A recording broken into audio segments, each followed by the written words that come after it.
to integrate and strengthen existing schemes and ensure targeted support for weavers and artisans.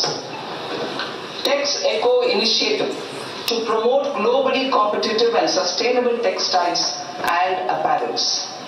Samarth 2.0 to modernize the upgrade the textile skilling ecosystem through collaboration with industry and academic institutions. Further, I propose to set up mega textile parks in challenge mode. They can also focus on bringing value addition to technical textiles. I propose to launch the Mahatma Gandhi Gram Swaraj initiative to strengthen Khadi jobs. This will help in global market linkage and branding. It will streamline and support training, skilling, quality of process and production. This will benefit our weavers, village industries, one district, one product ODOP initiative, and also our rural youth. India has the potential to emerge as a global hub for high quality, affordable sports goods. I propose a dedicated initiative for sports goods that will promote manufacturing, research and innovation in equipment design as well as material sciences. Rejuvenation of legacy industrial clusters. I propose to introduce a scheme to revive 200 legacy industrial clusters to improve their cost competitiveness and efficiency through infrastructure and technology upgradation. Creating champion SMEs and supporting micro enterprises. Recognizing MSMEs as a vital engine of growth, I propose a three-pronged approach to help them grow as champions. Equity support. I propose to introduce a dedicated 10,000 crores SME growth fund to create future champions, incentivizing enterprises based on select criteria. I also propose to top up the Self-Reliant India Fund set up in 2021 with 2,000 crores to continue support to micro enterprises and maintain their access to risk capital. Liquidity support. With TREADS, more than 7 lakh crore has been made available to MSMEs. To leverage its full potential, I propose 4 measures. 1. Mandate TREADS as the transaction settlement platform for all purchases from MSMEs by CPSEs, serving as a benchmark for other corporates. 2. Introduce a credit guarantee support mechanism through CGTMSE for invoice discounting on TREADS platform. 3. Link GEM with TREADS for sharing information with financiers about government purchases from MSMEs, encouraging cheaper and quicker financing. 4. Introduce TREADS receivables as asset-backed securities, helping develop a secondary market, enhancing liquidity and settlement of transactions. Professional support. Government will facilitate professional institutions such as the ICAI, ICSI, ICMAI to design short-term modular courses and practical tools to develop a cadre of corporate mitras, especially in Tier 2 and Tier 3 towns. These accredited para-professionals will help MSMEs meet compliance requirements at affordable costs. Infrastructure. During this past decade, our government has undertaken several initiatives for large-scale enhancement of public infrastructure including through new financing instruments such as Infrastructure Investment Trust (InvITs) and Real Estate Investment Trust (REITs), and institutions like NIIF and NABFID. We shall continue to focus on developing infrastructure in cities with over 5 lakh population, that is tier 2, tier 3 cities, which have expanded to become growth centers. Public capital expenditure has increased manifold from 2 lakh crore in 2014-15 to an allocation of 11.2 lakh crore in BE 25-26. In this coming year, that is financial year 2026-27, I propose to increase it to 12.2 lakh crores to continue the momentum. To strengthen the confidence of private developers regarding risks during infrastructure development and construction phase, I propose to set up an infrastructure risk guarantee fund to provide prudentially calibrated partial credit guarantee to lenders. Over the years, REITs have emerged as a successful instrument for asset monetization. I propose to accelerate recycling of significant real estate assets of the CPSEs through the setting up of dedicated REITs. To promote environmentally sustainable movement of cargo, I propose to 1. Establish new dedicated freight corridors connecting Dankuni in the east to Surat in the west. Operationalize 20 new national waterways over the next 5 years, starting with National Waterways 5 in Orissa to connect mineral-rich areas of Talcher and Angul and industrial centers like Kalinga Nagar to the ports of Paradeep and Dhamra. Training institutes will be set up as regional centers of excellence for development of required manpower for these waterways. This will benefit youth in the entire stretch of the waterways to train and acquire skills. Further, a ship repair ecosystem catering to inland waterways will also be set up at Varanasi and Patna. And C. Launch a coastal cargo promotion scheme for incentivizing a modal shift from rail to road to increase the share of inland waterways and coastal shipping from 6% to 12% by 2047. To enhance last mile and remote connectivity and promote tourism, I propose to give incentives to indigenize manufacturing of seaplanes. A seaplane VGF scheme will be also introduced to provide support for operations. Carbon capture, utilization and storage. Aligning with the roadmap launched in December 2025, the carbon capture, utilization and storage technologies at scale will achieve higher readiness and in end-use application across 5 industrial sectors, including power, steel, cement, refineries and chemicals. An outlay of 20,000 crore is proposed over the next 5 years for this purpose. City economic regions. Cities are India's engines of growth, innovation and opportunities. We shall now focus on tier 2, tier 3 cities and even temple towns which need modern infrastructure and basic amenities.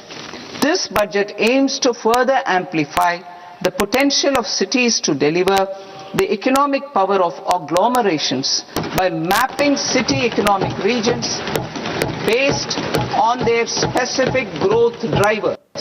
An allocation of 5,000 crore per CER over 5 years is proposed for implementing their plans through a challenge mode with a reform come result based financing mechanism. In order to promote environmentally sustainable passenger systems, we will develop 7 high-speed rail corridors between cities as growth connectors, namely Mumbai to Pune, Pune to Hyderabad, Hyderabad to Bengaluru, Hyderabad to Chennai, Chennai to Bengaluru, Delhi to Varanasi, Varanasi to Siliguri.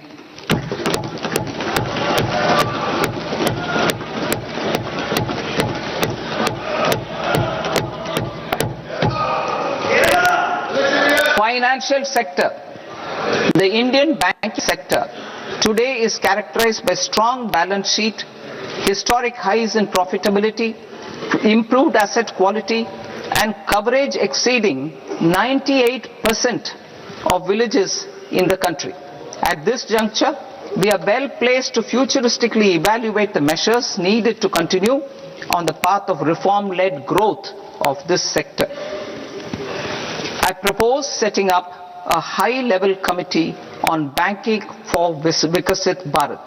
High-level committee on banking for Vikasit Bharat to comprehensively review the sector and align it with India's next phase of growth, while safeguarding financial stability, inclusion, and consumer protection. The vision for NBFCs for Vikasit Bharat has been outlined with clear targets for credit disbursement and technology adoption in order to achieve scale and improve efficiency in the public sector NBFCs. As a first step, it is proposed to restructure the Power Finance Corporation and Rural Electrification Corporation.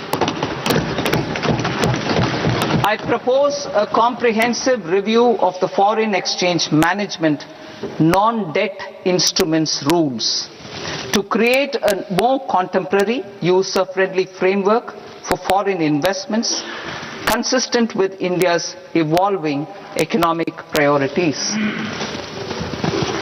Corporate bond market. I propose to introduce a market-making framework with suitable access to funds and derivatives on corporate bond indices.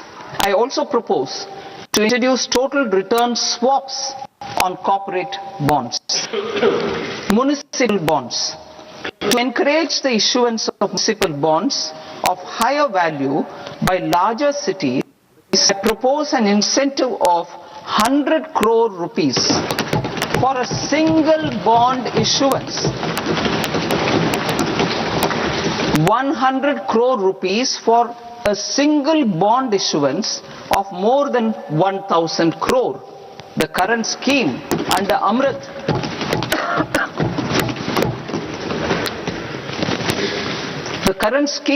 Amrit which incentivizes issuances up to 200 crores only, will also continue to support smaller and medium towns. That will also continue to support the smaller and medium towns. Ease of doing business. Individual persons resident outside India, PROI, will be permitted to invest in equity instruments of listed Indian companies through the portfolio investment scheme. It is also proposed to increase the investment limit for an individual PROI under the scheme from 5% to 10%, with overall investment limit for all individual PROIs to 24% from the current 10%. Emerging technologies including AI. 21st century is technology driven. Adoption of technology is for the benefit of all people. Farmers in the field, women in STEM, youth keen to upskill, and Divyangjan to access newer opportunities. The government has taken several steps to support new technologies through AI Mission, National Quantum Mission, Anusandhan National Research Fund, and Research and Development and Innovation Fund. Our second kartavya is to fulfill aspirations and build capacities. Close to 25 crore individuals have come out of multi-dimensional poverty through a decade of our government's sustained and reform-oriented efforts.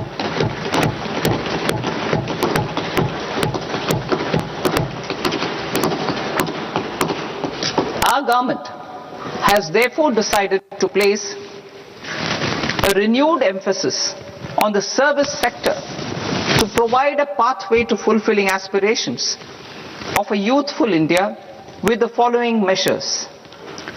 I propose to set up a high-powered education to employment and enterprises standing committee to recommend measures that focus on services sector as a core driver of Vikasit Bharat.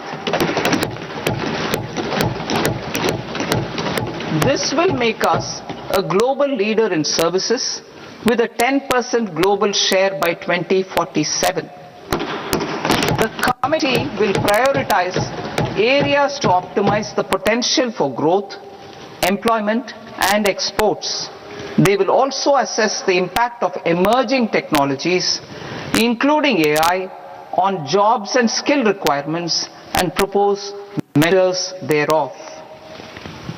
To create a range of skilled career pathways, a new range of skilled career pathways for our youth, I propose interventions in the following sectors.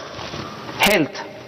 Existing institutions for allied health professionals will be upgraded and new AHP institutions established in private and government sectors.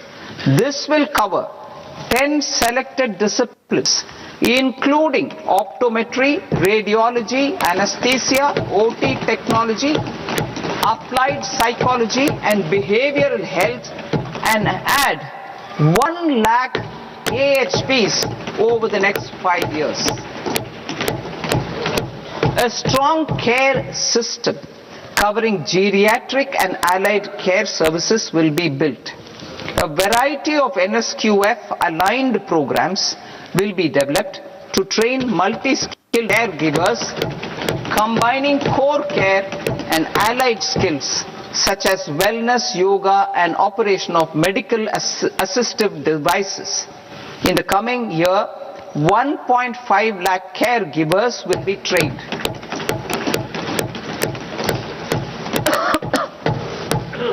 Hubs for medical value tourism.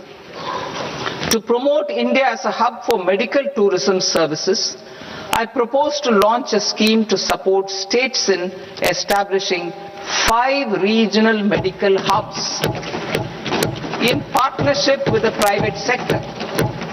These hubs will serve as integrated healthcare complexes that combine medical, educational and research facilities.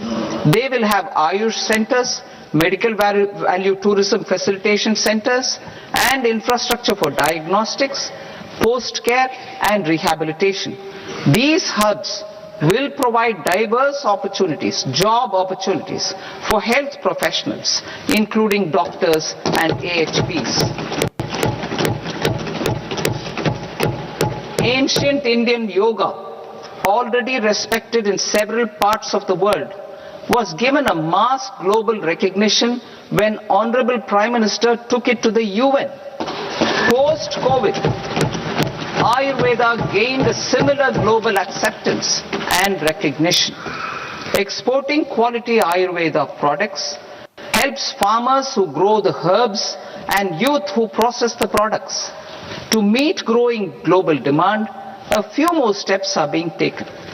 I propose to 1. Set up 3 new All India Institutes of Ayurveda. 2. Upgrade Ayush pharmacies and drug testing labs for higher standards of certification ecosystem and make available more skilled personnel. 3. Upgrade the WHO Global Traditional Medicine Center in Jamnagar to bolster evidence-based research, training and awareness for traditional medicine. animal husbandry. Livestock contributes to close to 16% of farm income, including of poor and marginal households.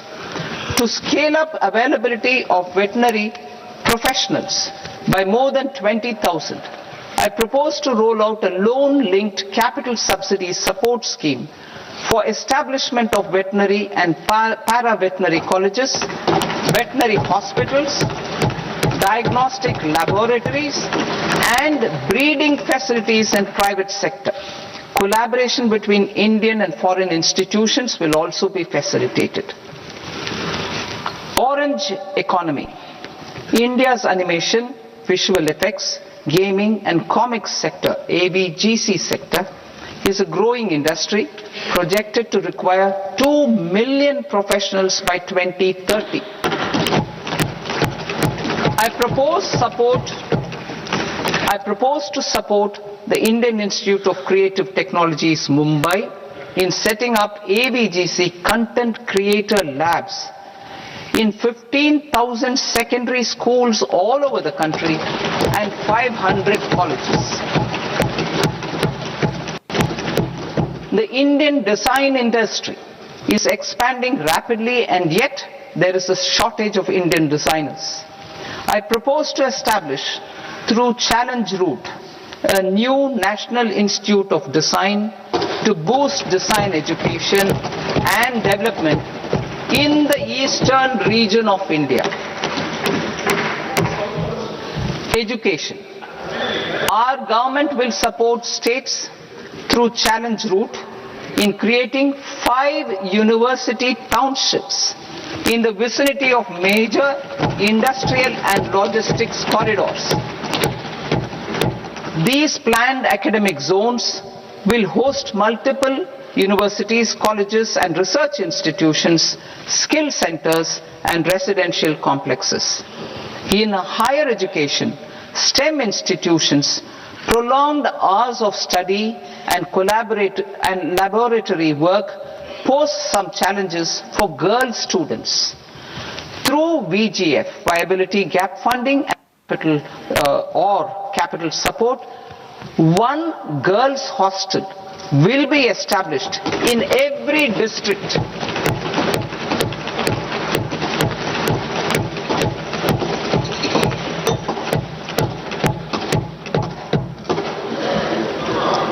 To promote astrophysics and astronomy via immersive experiences, 4 telescope infrastructure facilities will be set up or upgraded.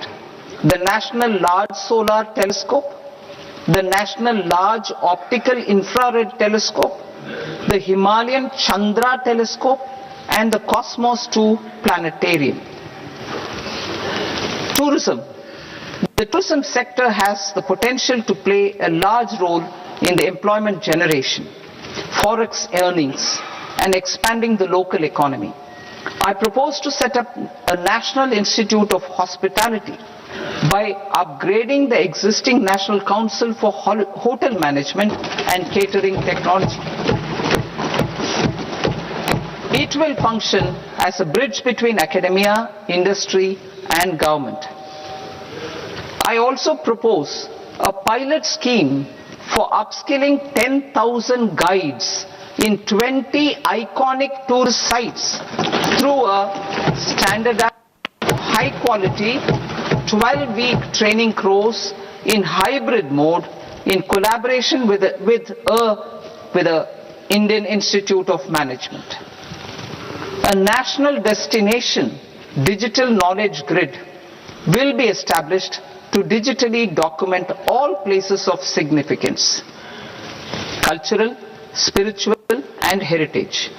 This initiative will create a new ecosystem of jobs for local researchers, historians, content creators and technology partners.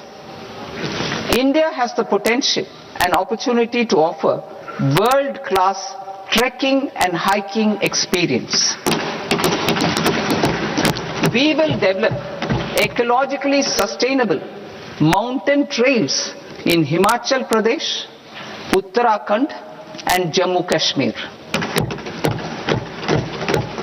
Also in Araku Valley in the Eastern Ghats and Podigai Malai in the Western Ghats.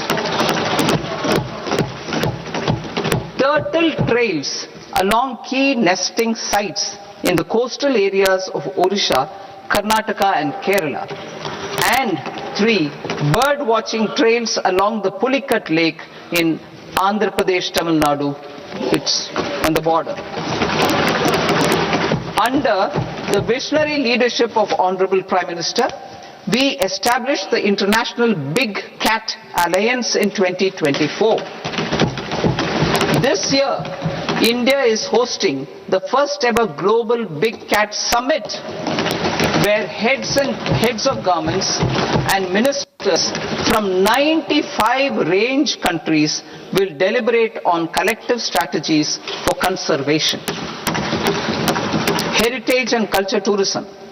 I propose to develop 15 archaeological sites, including Lothal, Dolavira, Rakhi Gadi, Adichanallu, Saranath, Hastinapur, and Leh Palace into vibrant experiential cultural destinations.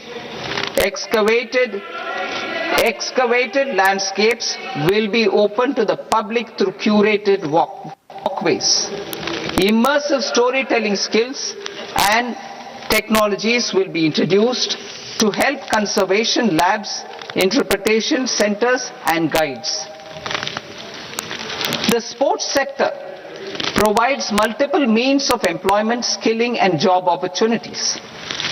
Taking forward the systematic nurturing of sports talent which is set in motion through the Khelo India program earlier, I propose to launch a Khelo India mission to transform the sports sector over the next decade.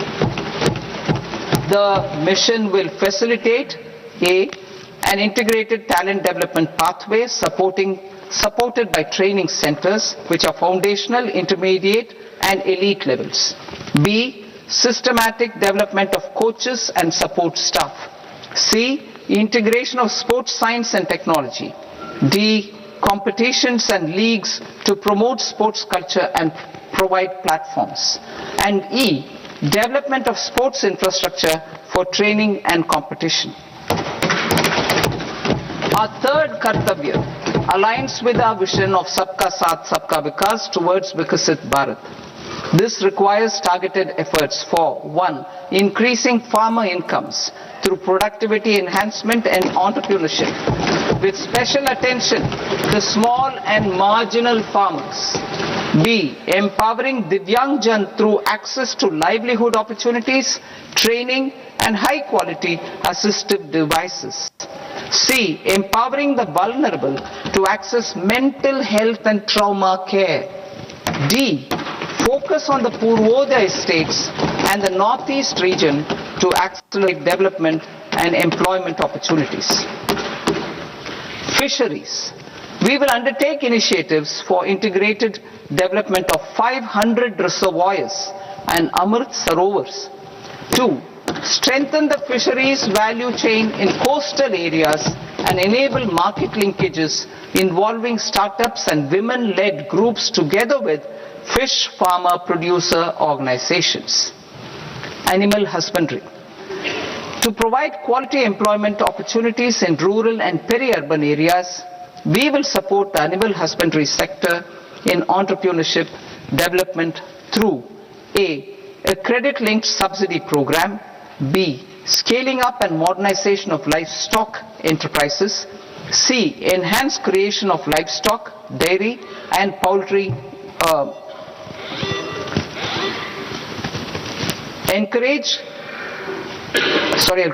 Enhance creation of livestock, dairy and poultry focused integrated value chains, and D. Encourage creation of livestock farmer producer organizations. High value agriculture.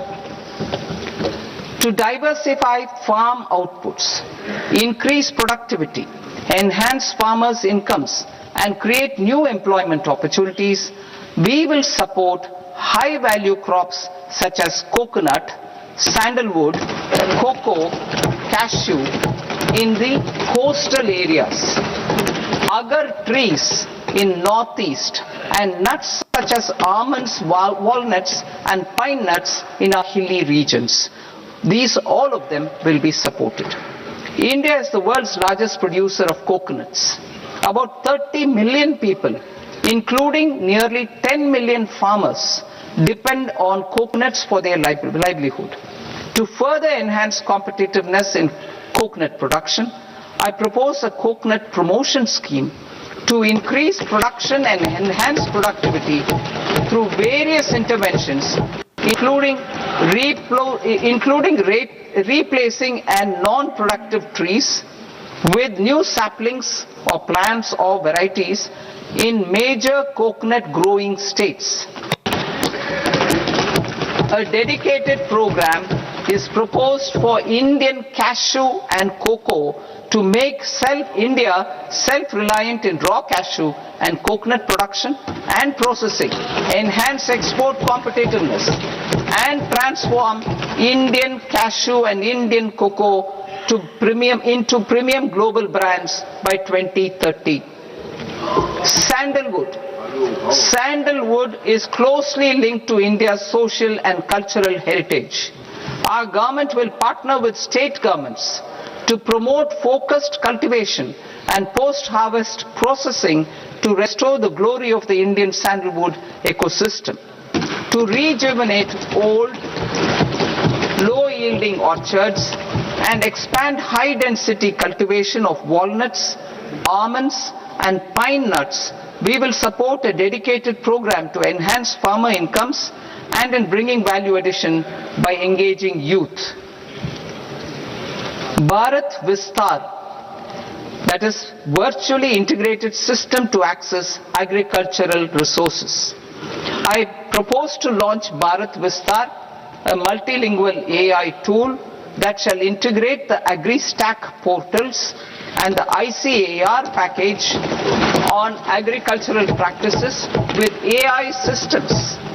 This will enhance farm productivity, enable better decisions for farmers, and reduce risk by providing customized advisory support. She Marts for rural women-led enterprises. Building on the success of Lakpati Didi program, I propose to help women take the next step from credit-linked livelihoods to being owners of enterprises. Self-help entrepreneur, She Marts will be set up as community-owned retail outlets within the cluster-level federations through enhanced and innovative financing instruments. Empowering Divyangjan. Divyangjan Kaushal Yojana. Information technology, AVGC sectors, hospitality and food and beverages sectors often offer task-oriented and process-driven roles which are suitable for Divyangjan.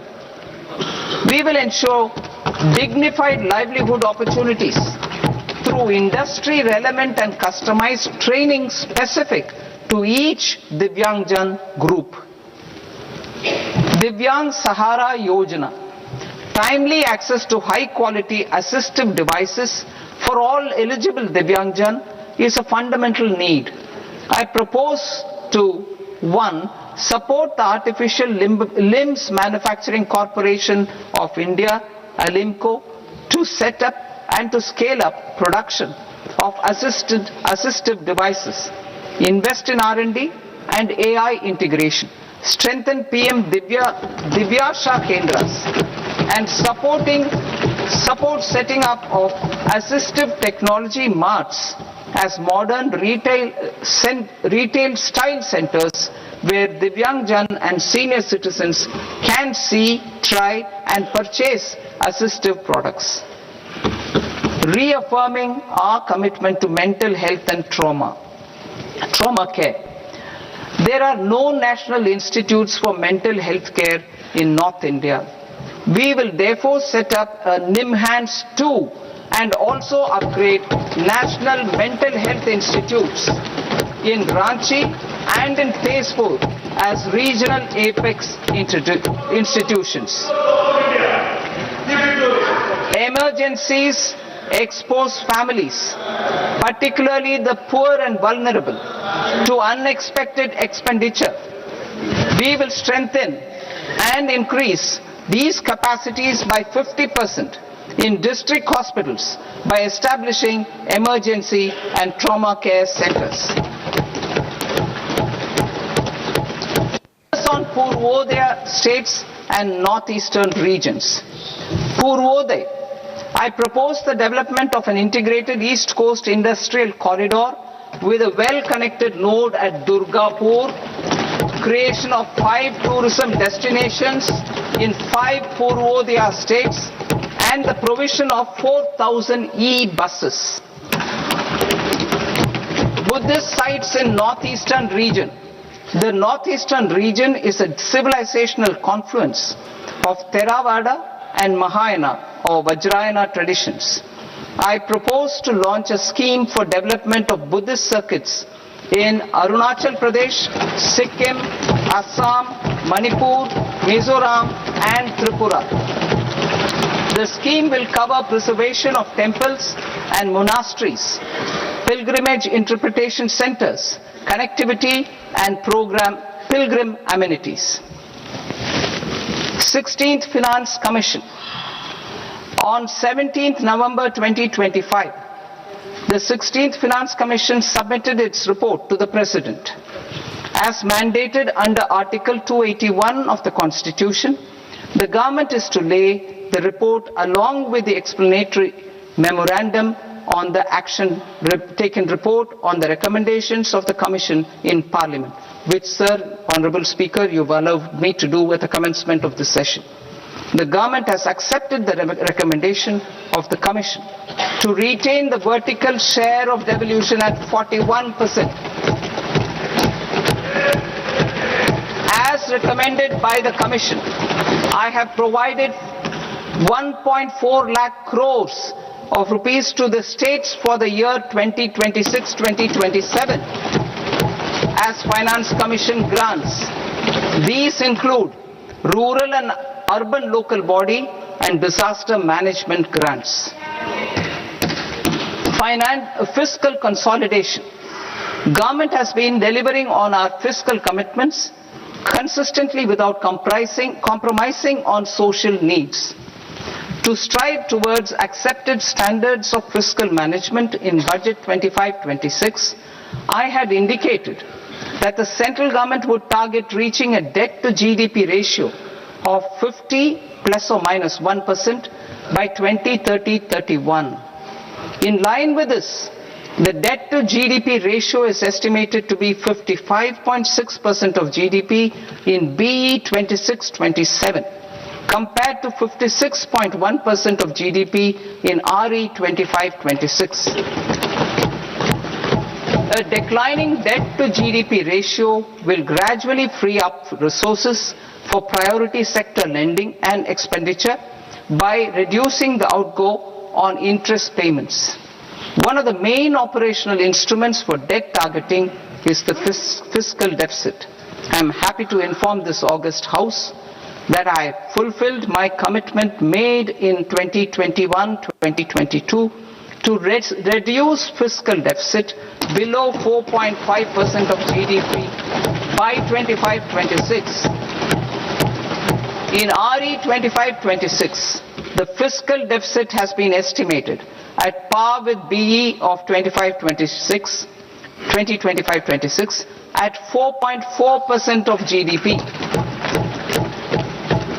In line with the new fiscal prudence path of debt consolidation, the fiscal deficit in BE 26-27 is estimated to be 4.3% of the GDP.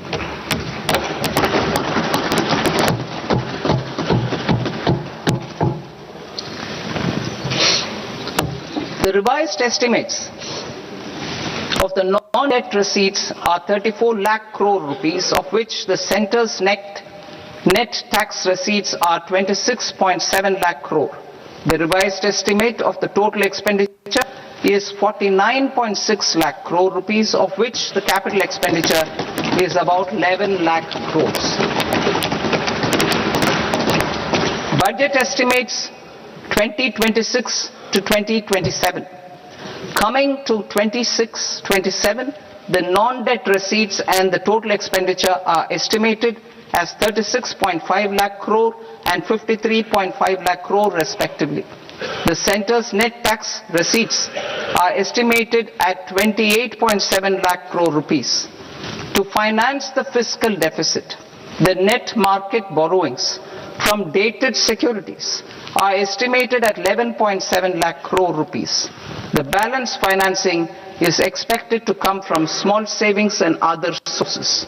The gross market borrowings are estimated at 17.2 lakh crore rupees. I'll now move to Part B. Part B, direct taxes.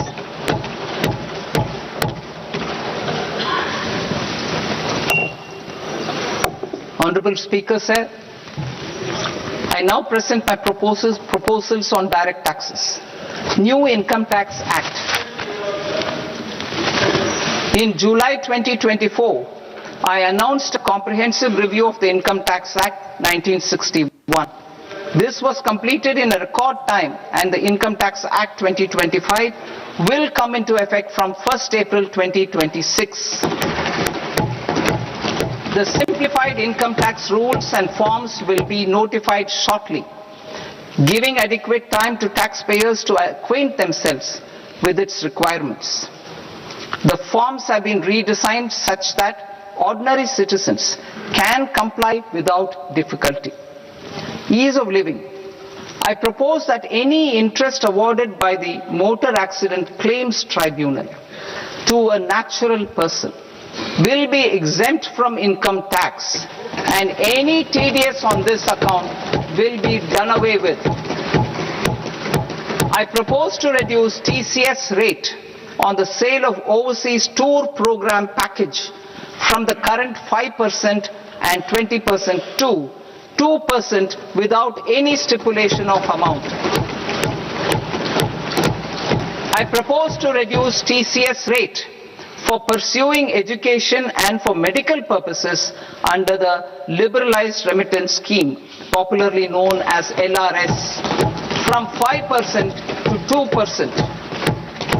Supply of manpower services is proposed to be specifically brought within the ambit of payment to contractors for the purpose of TDS to avoid ambiguity. Thus, TDS on these services will be at the rate of either 1% or 2% only. I propose a scheme for small taxpayers wherein a rule-based automated process will enable obtaining a lower or nil deduction certificate instead of filing an application with the assessing officer. For the ease of taxpayer holding securities in multiple companies, I propose to enable depositories to accept Form 15G or Form 15H from the investor and provide it directly to various relevant companies. I propose to extend time available for revising returns from 31st December to up to 31st March with the payment of a nominal fee. I also propose to stagger the timeline for filing of tax returns. Individuals with ITR 1 and ITR 2 returns will continue to file till 31st July, and non-audit business cases or trusts are proposed to be allowed time till 31st August. TDS on sale of immovable property by a non-resident is proposed to be deducted and deposited through resident buyers and his or her PAN-based challan instead of requiring a TAN, which is a temporary accounting number. To address practical issues of small taxpayers like students, young professionals, tech employees, relocated NRIs, and such others, I propose to introduce a one-time 6-month foreign asset disclosure scheme for these taxpayers to disclose income or assets below a certain size. This scheme would be applicable for two categories of taxpayers, namely A, who did not disclose their overseas income or assets, and B, who disclosed their overseas income and or paid due tax but could not declare the asset acquired. For category A, the limit of undisclosed income or asset is proposed to be up to 1 crore rupees. They need to pay 30% of fair market value of asset or 30% of undisclosed income as tax and 30% as additional income tax in lieu of penalty, and would thereby get immunity from prosecution. For category B, asset value is proposed to be up to 5 crore rupees. Here, immunity from both penalty and prosecution will be available with a payment of fee of 1 lakh rupees. Rationalizing penalty and prosecution. Multiplicity of proceedings are hindrance to the ease of doing business. I propose to integrate assessment and penalty proceedings by way of a common order for both. There will be no interest liability on the taxpayer on the penalty amount for the period of appeal before the first appellate authority, irrespective of the outcome of appeal process. Further,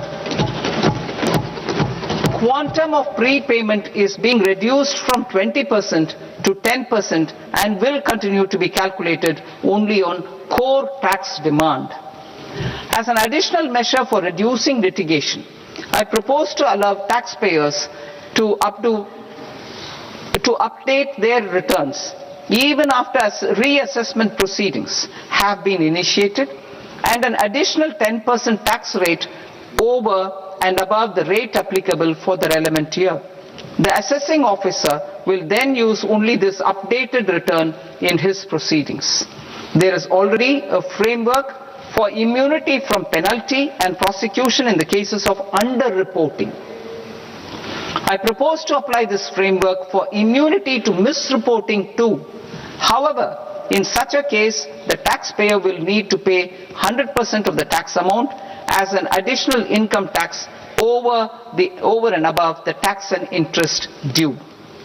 Penalties for certain technical defaults, such as failure to get accounts audited, non-furnishing of transfer pricing audit report, and default in furnishing statement for financial transactions, are proposed to be converted into fee.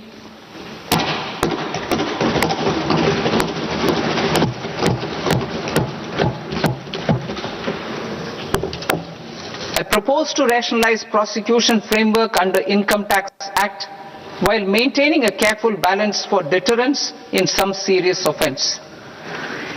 Non-production of books of account and documents and requirement of TDS payment where payment is made in kind are being decriminalized. Further, minor offences will attract fine only. The remaining prosecutions will be graded commensurate with the quantum of offence.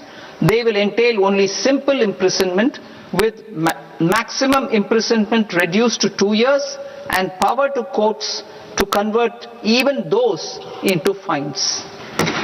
There is no penalty. There is no penalty presently for non-disclosure of non-immovable foreign assets with aggregate value less than 20 lakh rupees. I propose to also provide them with immunity from prosecution with retrospective effect from 1/10/2024.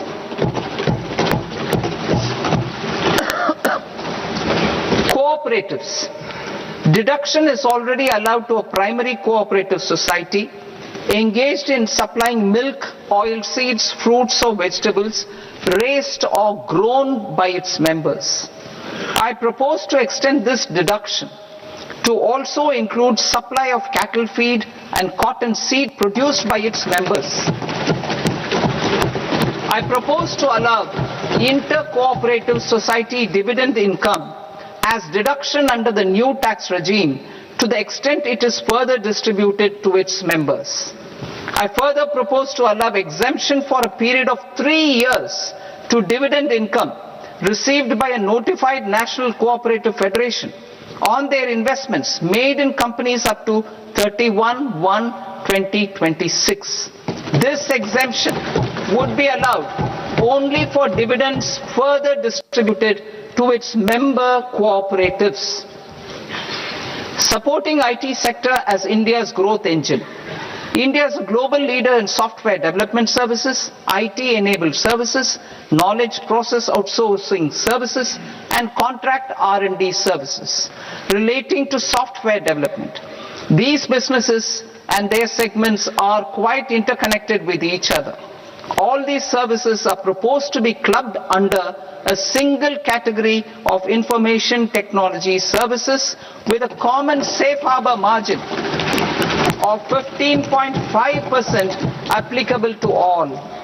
The threshold for availing safe harbor for IT services is being enhanced substantially from 300 crore rupees to 2,000 crore rupees. Safe harbor for IT services shall be approved by an automated rule-driven process without any need for tax officer to examine and accept the application. Once applied by an IT services company, the same safe harbor can be continued for a period of 5 years at a stretch at its choice. For IT services companies who want to conclude advanced pricing agreement, APA, I propose to fast-track unilateral APA process for IT services and endeavor to conclude it within a period of 2 years. The period of 2 years can be extended by a further period of 6 months on taxpayers' request. I propose to extend the facility of modified returns available to the entity entering APA to its associated entities also. Attracting global business and investment. Recognizing the need to enable critical infrastructure and boost investment in data centers, I propose to provide tax holiday till 2047 to any foreign company that provides cloud services to customers globally by using data center services from India. It will, however, need to provide services to Indian customers through an Indian reseller entity. I also propose to provide a safe harbor of 15% on cost in case the company providing data center services from India is a related entity. To harness the efficiency of just-in-time logistics for electronic manufacturing, I propose to provide safe harbor to non-residents for component warehousing in a bonded warehouse at a profit margin of 2% of the invoice value. The resultant tax of about 0.7% will be much lower than in competing jurisdictions. To provide fillip to toll manufacturing in India, I propose to provide exemption from income tax for 5 years to any non-resident who provides capital goods, equipment or tooling to any toll manufacturer in a bonded zone. To encourage vast pool of global talent to work in India for a longer period of time, I propose to provide exemption to global, non-India sourced income of a non-resident expert for a stay period of 5 years under notified schemes. I propose to provide exemption from minimum alternate tax, the MAT, to all non-residents who pay tax on presumptive basis. Tax administration. I propose to constitute a joint committee of Ministry of Corporate Affairs and Central Board of Direct Taxes for incorporating the requirements of income computation and disclosure standards, the ICDS, in the Indian Accounting Standards, IND AS itself.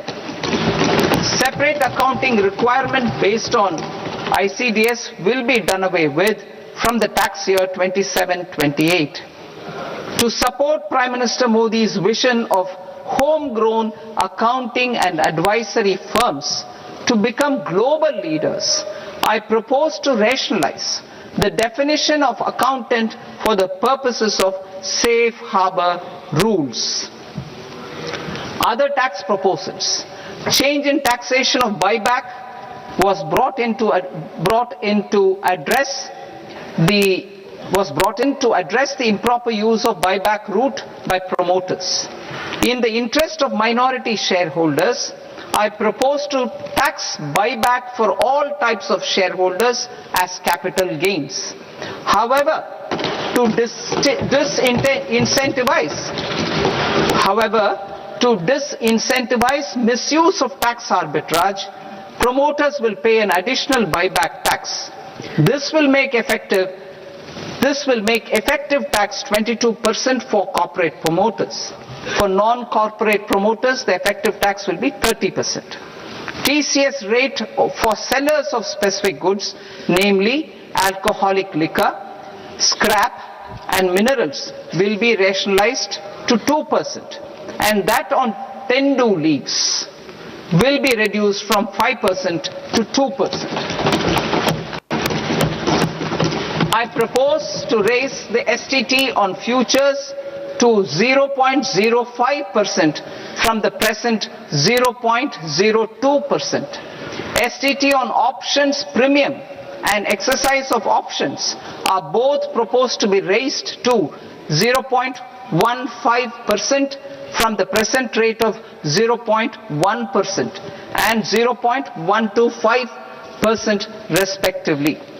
We reformed the taxation landscape for corporates in 2019 by providing them a simplified regime with lower tax rate so that they could productively focus on business rather than on claim of deductions and exemptions. To encourage companies to shift to the new regime, set off of brought forward MAT credit, minimum alternate tax credit, is proposed to be allowed to companies only in the new regime. Set off using available MAT credit is proposed to be allowed to an extent of 1/4 of the tax liability in the new regime. MAT is proposed to be made final tax, so there will be no further credit accumulation from 1st April 2026.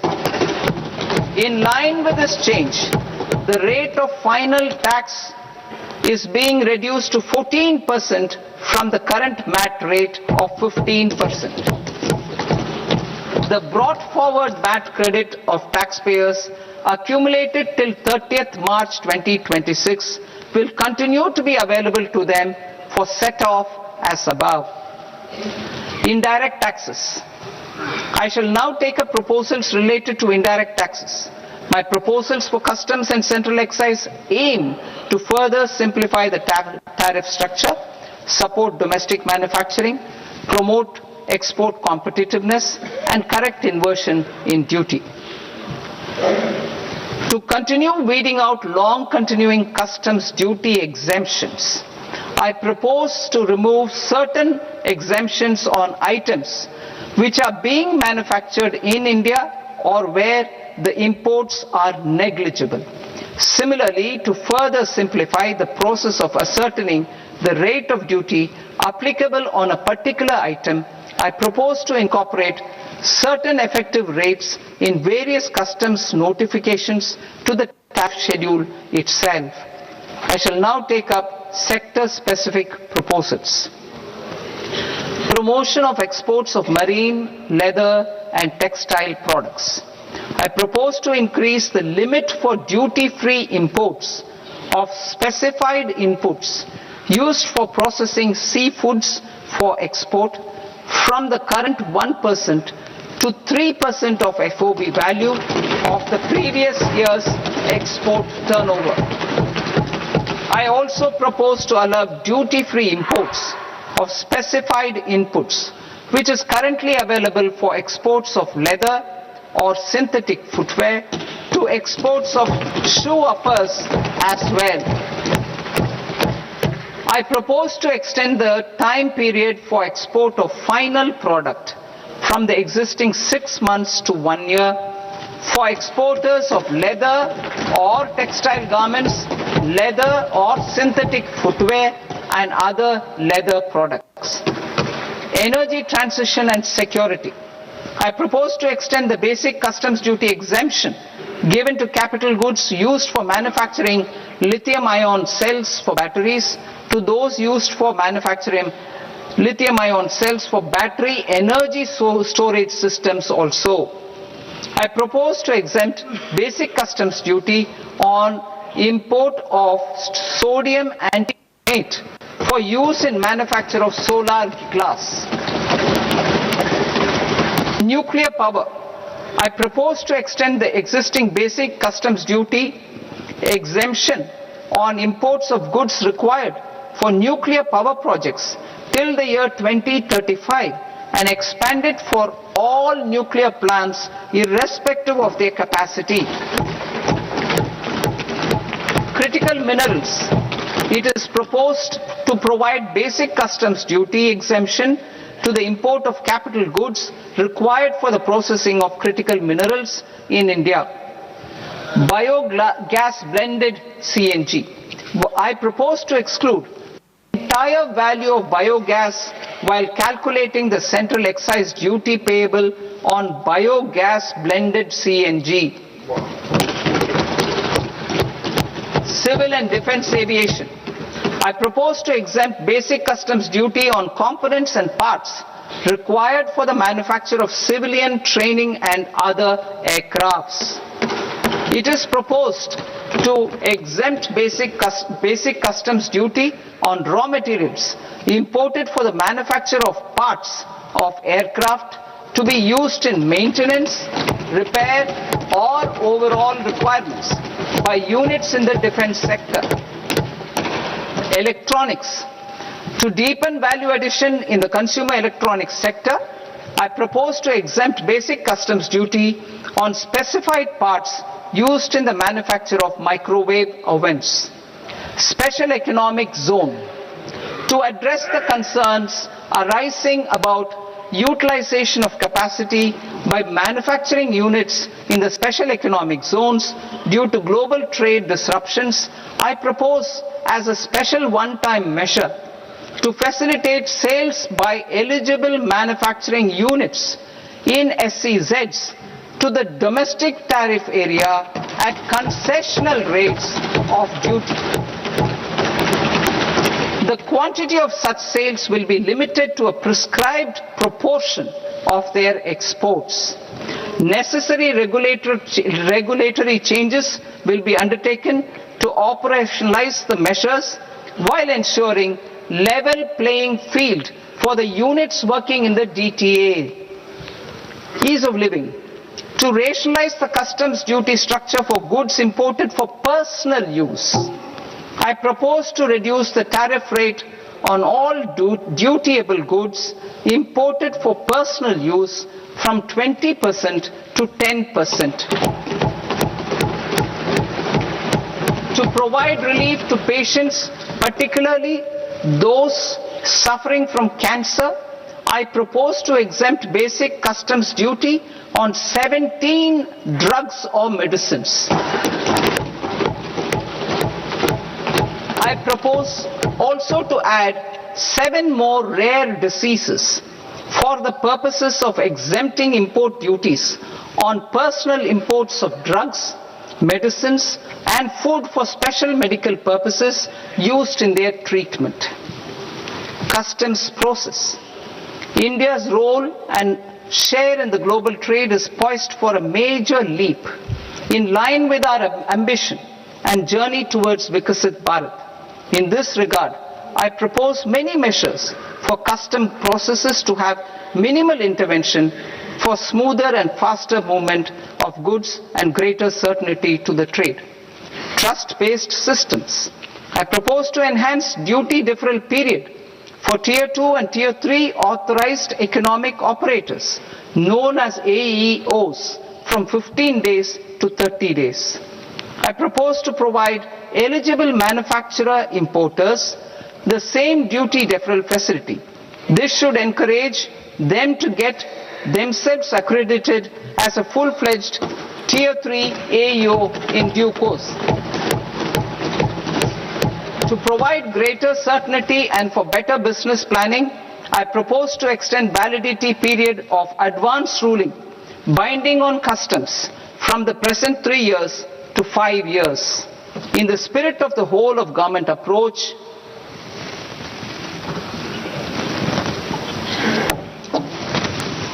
government agencies will be encouraged to leverage AEO accreditation for preferential treatment in clearing their cargo. Regular importers with trusted long-standing supply chains will be recognized in the risk system so that the need for verification of their cargo every time can be minimized. Export cargo using electronic sealing. Export cargo using electronic sealing will be provided through clearance from the factory premises to the ship. For import of goods not needing any compliance, filing of bill of entry by a trusted importer and arrival of goods will automatically notify customs for completing their clearance formalities. This will enable goods to be released immediately on arrival. The customs warehouse framework will be transformed into a warehouse operator-centric system with a self-declarations, electronic tracking and risk-based audit. These reforms will move away from the current system of officer-dependent approvals and reduce transaction delays and compliance costs. Ease of doing business.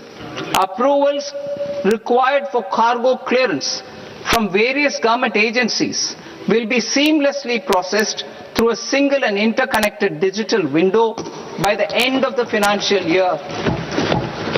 Processes involved in clearance of food, drugs, plant and animal and wildlife products accounting for about 70% of interdicted cargo will be operationalized on this system by April 2026 itself.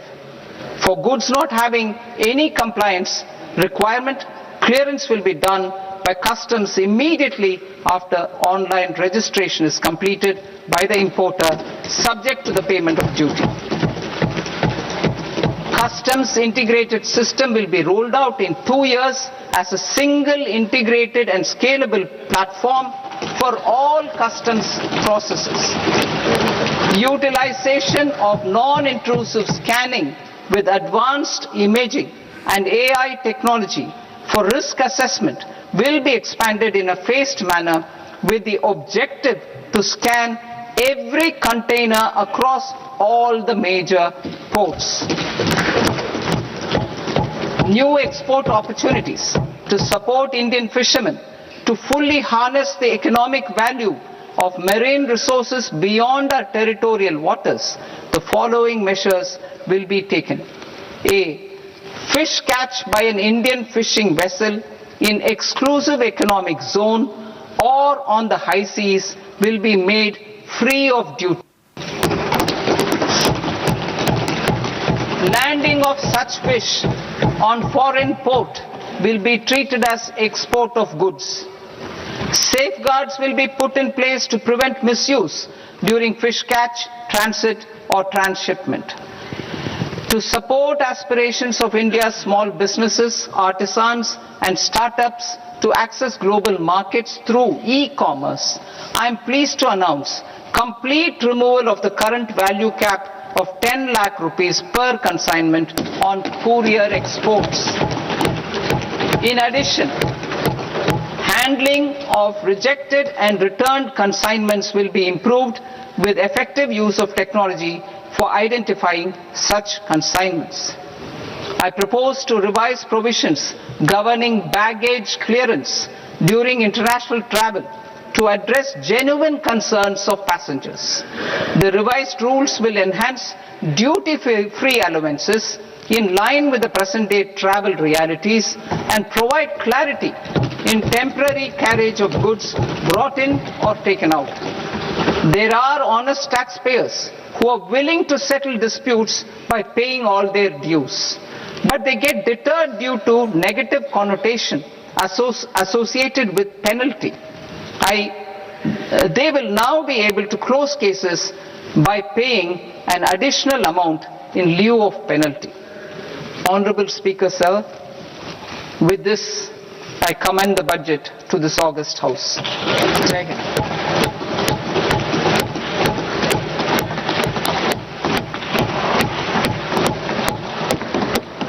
1.5 hours. Item number 3 माननीय वित्त मंत्री जी.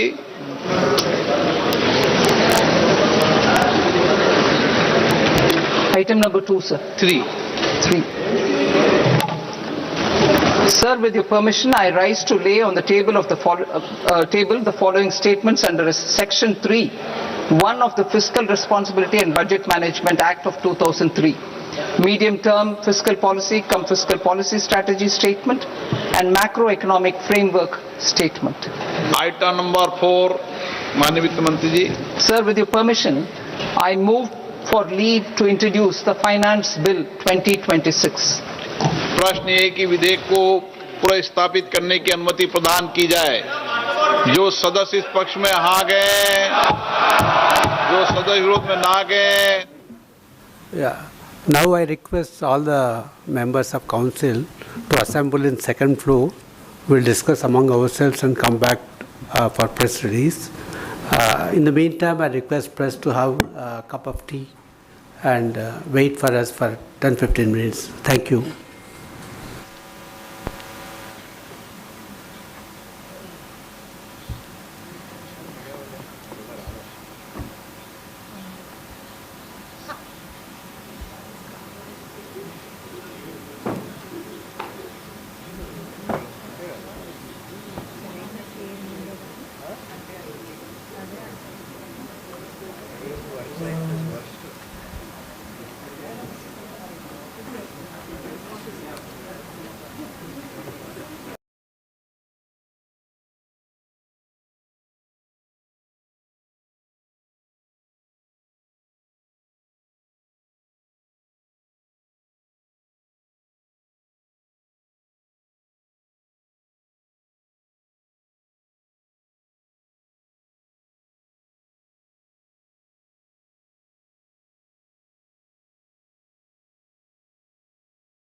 ఈ budget రియల్గా it is going towards Viksit Bharat because they covered most of the sectors. అది ఫ్యూచర్లో India ఎట్లుండాలనేది they have given a path. ఇప్పుడు we have all our conveners of మన డిఫరెంట్ ప్యానల్స్ కన్వీనర్స్ ఉన్నారు. ఈ సెక్టర్ గురించి వాళ్ళు మాట్లాడతారు. జనరల్గా అయితే బడ్జెట్ సాటిస్ఫాక్టరీగా ఉంది. నేను స్పెసిఫిక్గా నేను belongs to MSME and manufacturing సెక్టర్లో ఉన్నాను కాబట్టి అవి రెండిట్లో అయితే మేము ఊహించినంత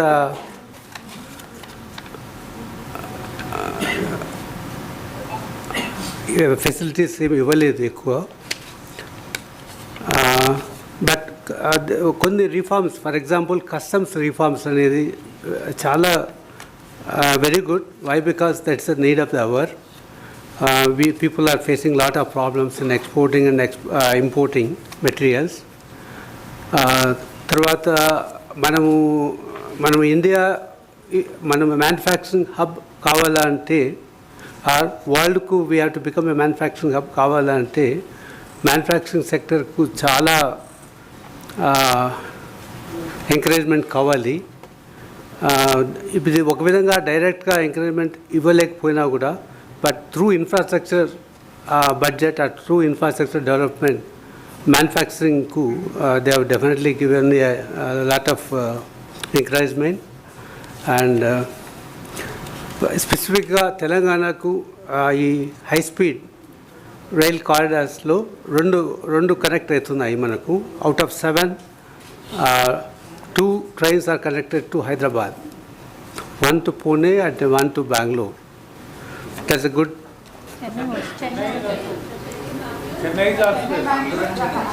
Bangalore and Chennai, sorry. 3, no? Okay, I thought.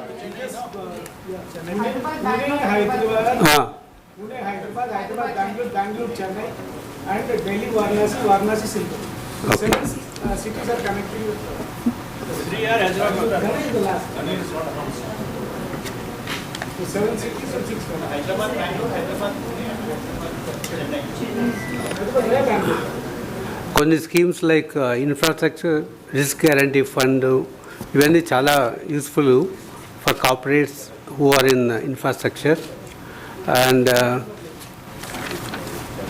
Even health సెక్టర్లో కూడా 1.5 lakh కేర్ గివర్స్కు ట్రైనింగ్ ఇవ్వడం చాలా మంచిది. ఎందుకంటే ఫ్యూచర్లో we need lot of care givers for this country, not only for this country, for all over the world we need caregivers. For your information, Japan needs lot of caregivers and they are requesting people from all over the world to provide caregivers because they have all aged people.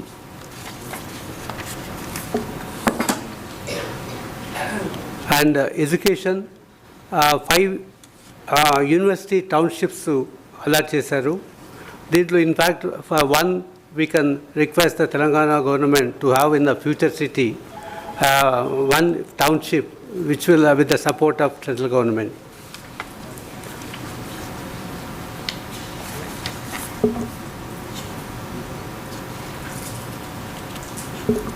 Then tourism sector lo kuda training people for the by training 10,000 guides and digital library ఈ మాదిరి lot of advantage lot of facilities create చేస్తున్నారు.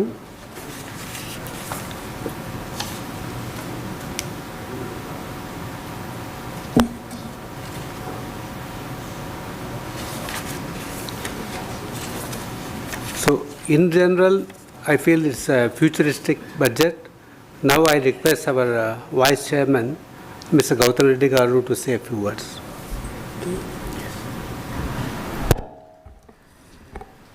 Thank you chairman గారు. ఈరోజు నిర్మలా సీతారామన్ గారు ప్రవేశపెట్టిన national budget for 26-27 ఒక విధంగా చెప్పాలంటే స్టేబుల్గా ప్రెడిక్టబుల్గా గత 2-3 సంవత్సరాల్లో ఎలా జరుగుతుందో అదే డైరెక్షన్లో ముందుకు వెళ్తోంది.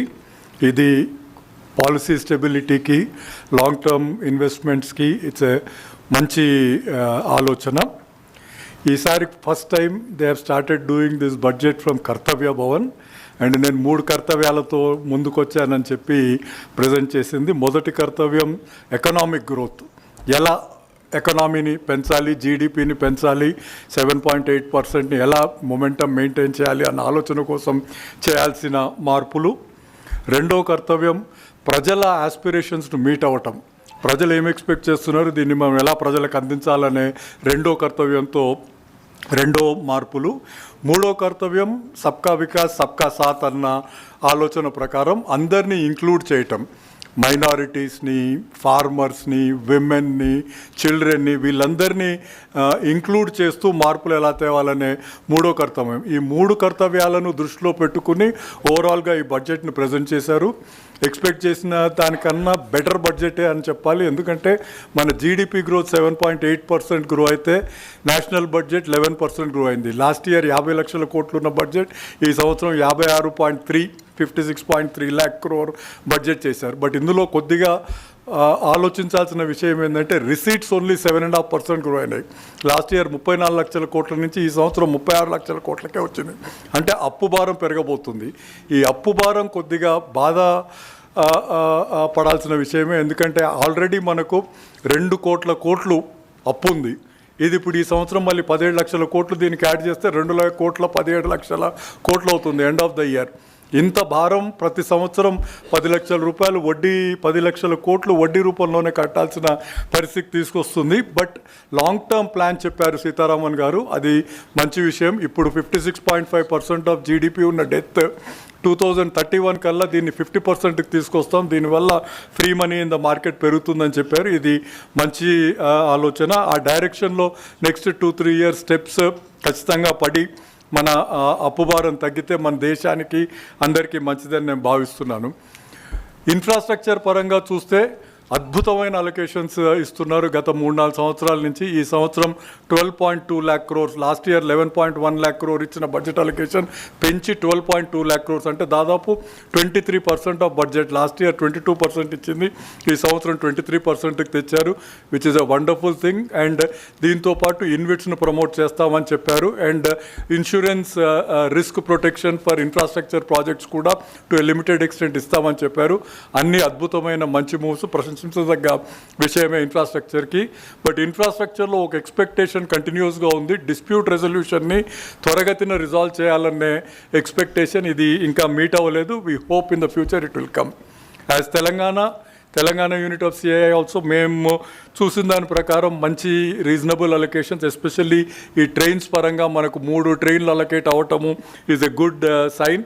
All 3 important cities, Bombay, Poona కానివ్వండి, బెంగళూరు కానివ్వండి, చెన్నైకి కానివ్వండి, high speed rail connectivity is a wonderful announcement. And but 16th finance commission వచ్చింది, దీంట్లో కొంత ఆలోచించదగ్గ విషయం ఉంది. 14th ఫైనాన్స్ కమిషన్ నుంచి 15th ఫైనాన్స్ కమిషన్కి మూవ్ అయినప్పుడు మన స్టేట్ షేర్ ఆఫ్ రెవెన్యూ 2.47% నుంచి 2.01%కి పడింది. ఎందుకంటే మన GDP is fastest growing in the country. GDP పెరిగినా కొద్దీ మన స్టేట్ అలొకేషన్ తగ్గుతుంది fiscal డెవల్యూషన్లో.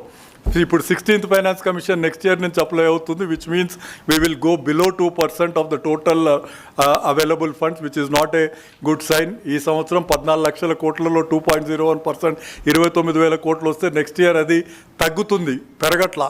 So that is not a very good sign for Telangana. But we're as a state growing well and therefore have to contribute to rest of the country. Thank you.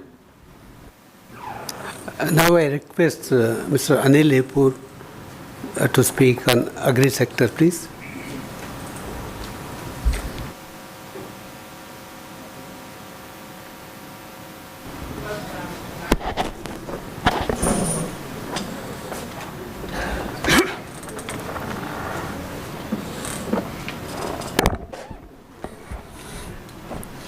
Good afternoon, Andy.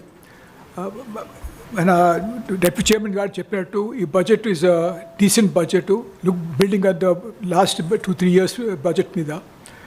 Agriculture animal husbandry మీద కొద్దిగా focus వచ్చింది, which is very good. మొదలు focus పోయేటిది, ఇప్పుడు focus వచ్చింది. That especially వాళ్ళు ఏమంటున్నారంటే all sectors of agriculture, fisheries నుండి animal husbandry, poultry, regular farming, అన్ని సెక్టర్స్లలో సపోర్ట్ ఇవ్వాలని ఉన్నది. దే ఆల్సో ఇంటిగ్రేటింగ్ మన ఏఐ ఇంటూ అగ్రికల్చర్. ఏమనంటే ఇప్పుడు రైతులకు ఏఐతోని, రిమోట్ సెన్సింగ్తోని వాళ్ళ క్రాప్ ఎట్లున్నది, ఏం చేయాలి, ఎట్లా చేయాలి అవన్నీ ఇన్ఫర్మేషన్ డైరెక్ట్ వస్తట్టు ప్లాన్ చేస్తున్నారు. So it's a very good step bringing Indian agriculture to the modern age. అది కాక they are talking about women help కొరకు షీ ఎఫ్పిఓస్ పెట్టుడు, making FPOs more effective, farmers cooperatives more effective. These are all good steps to build up the sector. ఇంకోటి ఏమంటే they are import of some commodities required for fisheries feeding and all duty free చేసినారు, which is again very good for fisheries sector. మన రైతులకు ఇప్పుడు ఒకటి ఏమొచ్చిందంటే they talking about high value crops, ఏమంటే coconut, sandalwood, cocoa అటువంటి మాట్లాడుతున్నారు. అదే స్కీమ్ ప్రకారంగా మేబీ ఈ సంవత్సరం కాకుండా వచ్చే సంవత్సరంలో they should look into other crops. Main క్రాప్స్కు ఏదంటే ఇప్పుడు మన క్లైమేట్ చేంజ్తోని crops are suitable for the new climates కొరకు. That is very important. అది ల్యాబొరేటరీస్లో పనిచేస్తున్నారు, యూనివర్సిటీలో పనిచేస్తున్నారు, కానీ ఆ థ్రస్ట్ రావాలి. Hopefully next budget లో వస్తుంది. So that at the 5-6 years లోపల when the climate may become very bad, మన crops will be ready for those climate. So overall I think it's a good forward looking budget. Personally నాకేమంటే I was hoping for more, కానీ it's a good budget. Thank you. Harish గారు, on power and environment,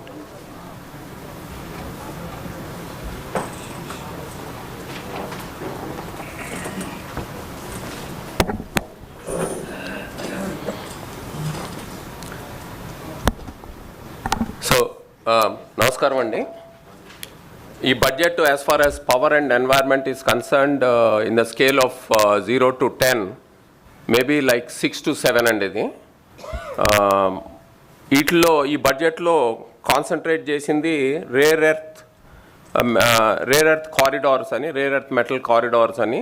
దాంట్లో Orissa, Karnataka, Tamil Nadu and Andhra Pradesh ఉన్నాయి. అట్లానే carbon capture, utilization and storage మీద ఒక 20,000 కోట్లు next 5 yearsలో spend చేస్తూ ఉన్నారు. This is very good. ఈ spending will help power sector, steel, refineries, cement, chemicals. అదేవిధంగా డేటా సెంటర్స్కి 2047 దాకా ట్యాక్స్ ఎగ్జంప్షన్ ఇస్తున్నారు. I think ఈ data centres, larger data centres, there is scope for larger data centers to come. Coastal states will benefit from this. ఎందుకంటే ఈ data సెంటర్స్కి 2 main things అండి. We need green power and also we need water.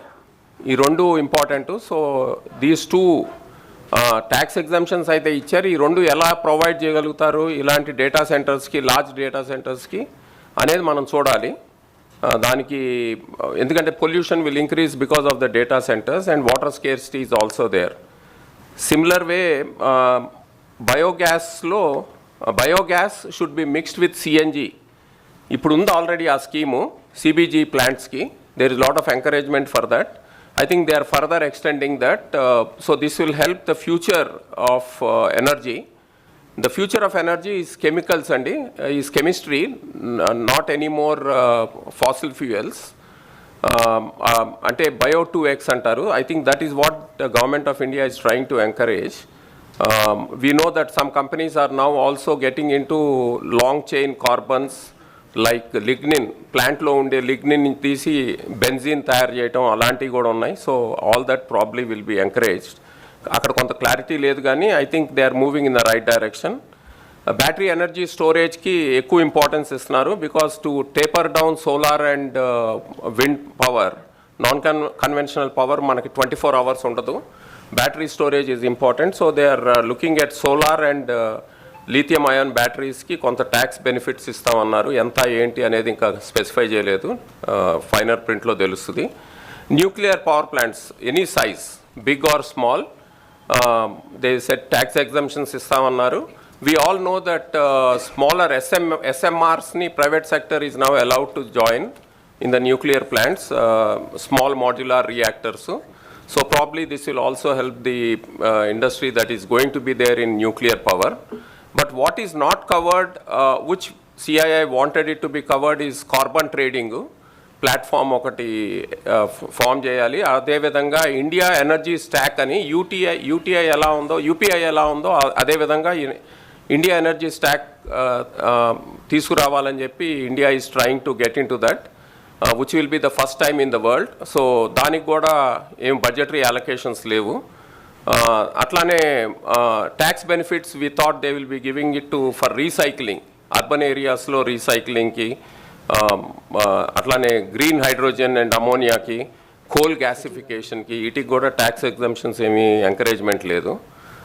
Green financing, we thought they will be some green financing support, reduction in interest rates and viability gap funding for green projects, which also we did not see clearly. So overall we think, like I was saying, 6 to 7 is the thing for as far as the energy and sustainability is concerned. Thank you. Thank you. Now I request AVPS to give his comments on pharma, life sciences.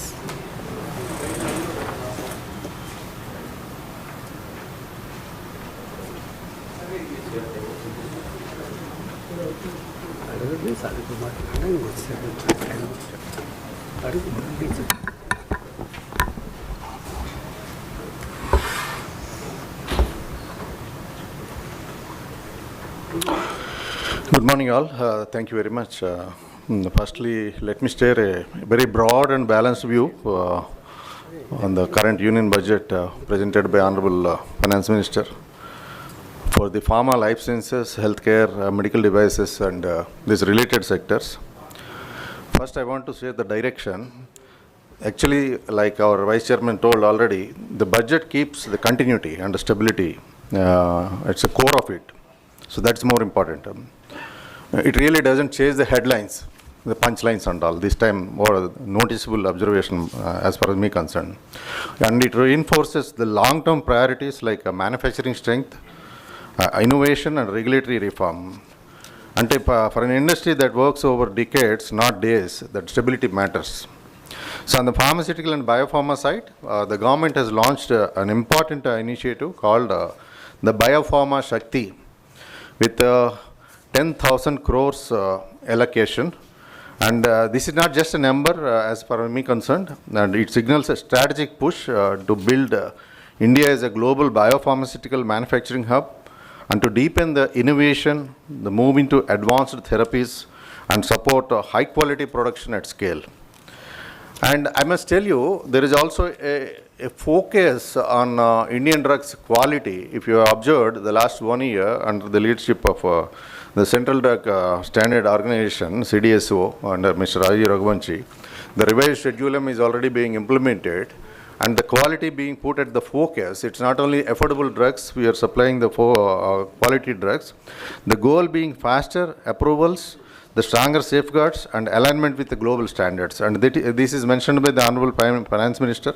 Strengthening our drug regulation, CDSO, that's an important thing, which is a noticeable point.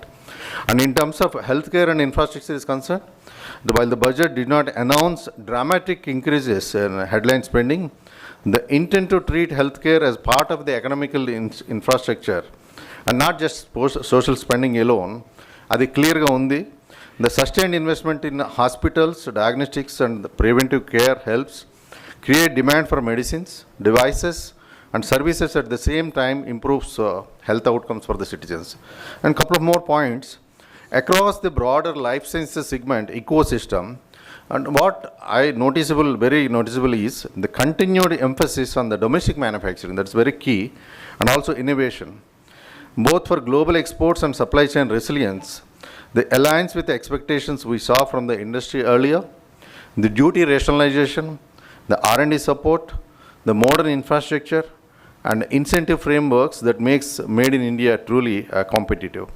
And simply in one point on the medical device and medtech, the specific allocations were not there in the detail and the flow, but we expect in the micro text. The budget's overall thrust on manufacturing and technology adoption supports the segment growth And domestic device manufacturers are increasingly the key for reducing our import dependence, as you all know. And most importantly, the customs exemption. As many as 36 life-saving drugs for cancer, rare and serious diseases do not attract any custom duty. And a few more others also have much lower duty considering the past duties. And this should help bring down the prices for the patients and the support access also.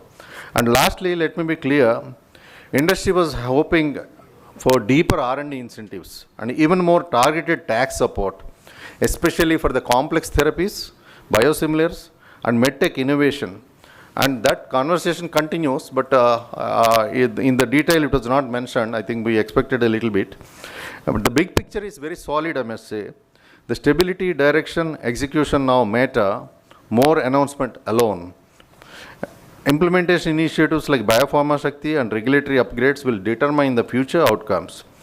And I must say about our Telangana also, even though specific allotments ఏమి మీకు కనపడపోయినప్పటికి కూడా, the budget aligns really with the state's life sciences ambition. The Hyderabad and the region's ecosystem can leverage the central schemes as a broadly, industry partnerships and infrastructure momentum to attract investment, create jobs, and step up clinical research. This is more important. CDMO, CROs are very high in our Hyderabad area. I think this will become a boost. The opportunity is real, and it's up to all stakeholders now to convert the policy into the projects. And in summary, the budget offers the continuity with the strategic intent for pharma and healthcare, not just transformational overnight, but directionally positive if executed well. Thank you very much. Now I request Ms. Hema Garu, Chairperson IWIN,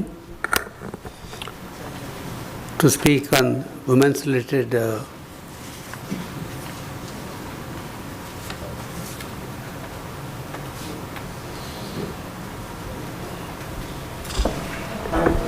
Thank you, Chairman. Good afternoon, everybody.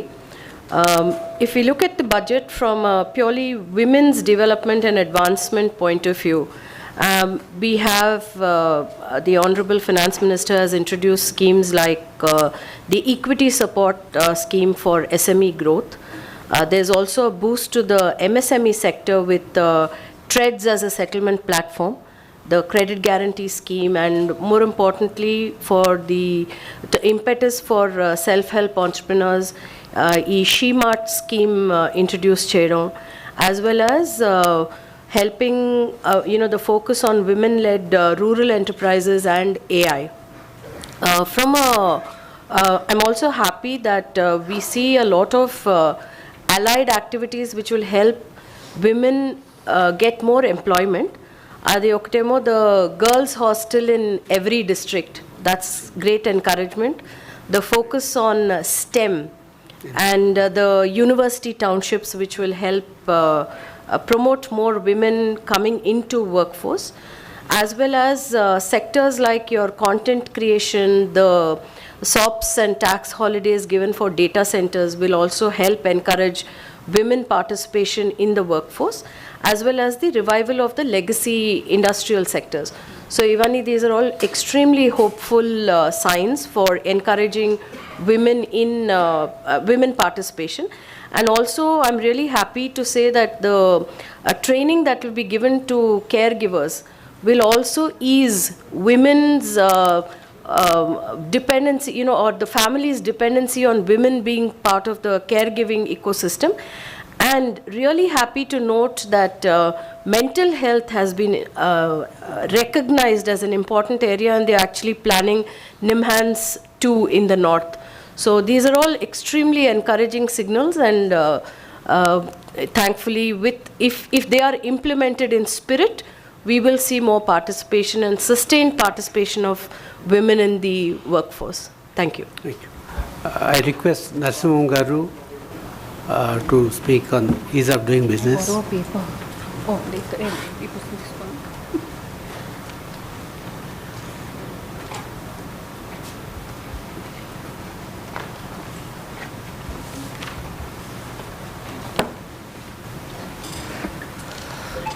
Good afternoon అండి. ఈ బడ్జెట్లో వచ్చేసి direct tax no major changes individual tax rates కానీ corporate taxes rates. ఒక మంచి point ఏంటంటే ఇప్పుడు రెండు old regime new tax regime రెండు ఉన్నాయి.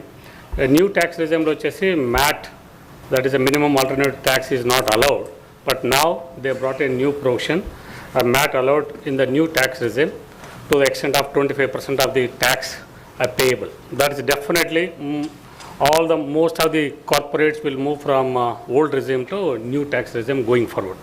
That is a very good. Second వచ్చేసి new IT Act also applicable from April 1st, 2026, and the tax holiday for the data services provided from India is holiday up to 2047. దీనివల్ల ఏమవుతుందంటే many of the investments I think will come to India, and allied sectors also will benefit. And information technology also, lot of litigations, how much is the minimum margin to be maintained. So that also is clarified, 15.5% margin maintain cheyalani. And overall ga for ease of doing business, there are a lot of relaxations, be it like a LRS today, foreign remittances into education మీద 5% దాన్ని 2% చేయడం, many are. So overall, if I have to summarize from the taxation point of view, the Finance Bill 2026 clearly signals a move from tax collection at any cost to tax certainty, compliance ease, and growth enablement, strengthening India's medium-term corporate investment cycle. So this is how is overall on the tax side. Thank you. Since you are from Dr. Reddy's, can you also talk about the biopharma initiative that they are? Yeah, since My second question is, there was also a mention about Indian accounting standards in the budget. What exactly is going to be? so that is on the ICDs and from the income tax point of view, but from the accounting side, certainly there are no changes. So this biopharma శక్తి చక్రవర్తి గారు కూడా మాట్లాడారు. ఈ 10,000 crores is like a very welcome step, and today biosimilars కూడా develop చేయాలంటే చాలా investment చేయాలి each company. The range is like A 50 million అంటే ఈరోజు 450 crores నుంచి మోర్ దెన్ 1,000 crores ఒక బయోసిమిలర్ చేయాలంటే, అందువల్ల ఎక్కువ బయోసిమిలర్స్ వచ్చేసి ఇండియాలో చేయలేకపోతున్నాం.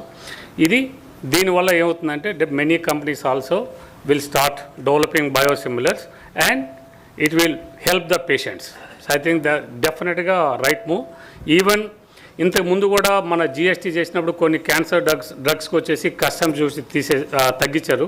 ఈరోజు కూడా 17 క్యాన్సర్ మెడిసిన్స్ డెఫినెట్గా మన ఇండియా నుంచి బయట నుంచి మనం ఏదైతే ఇంపోర్ట్ చేసుకుంటున్నామో వాటి మీద కూడా కస్టమ్ డ్యూటీ లేదు కాబట్టి it will help the many of the Indian cancer patients.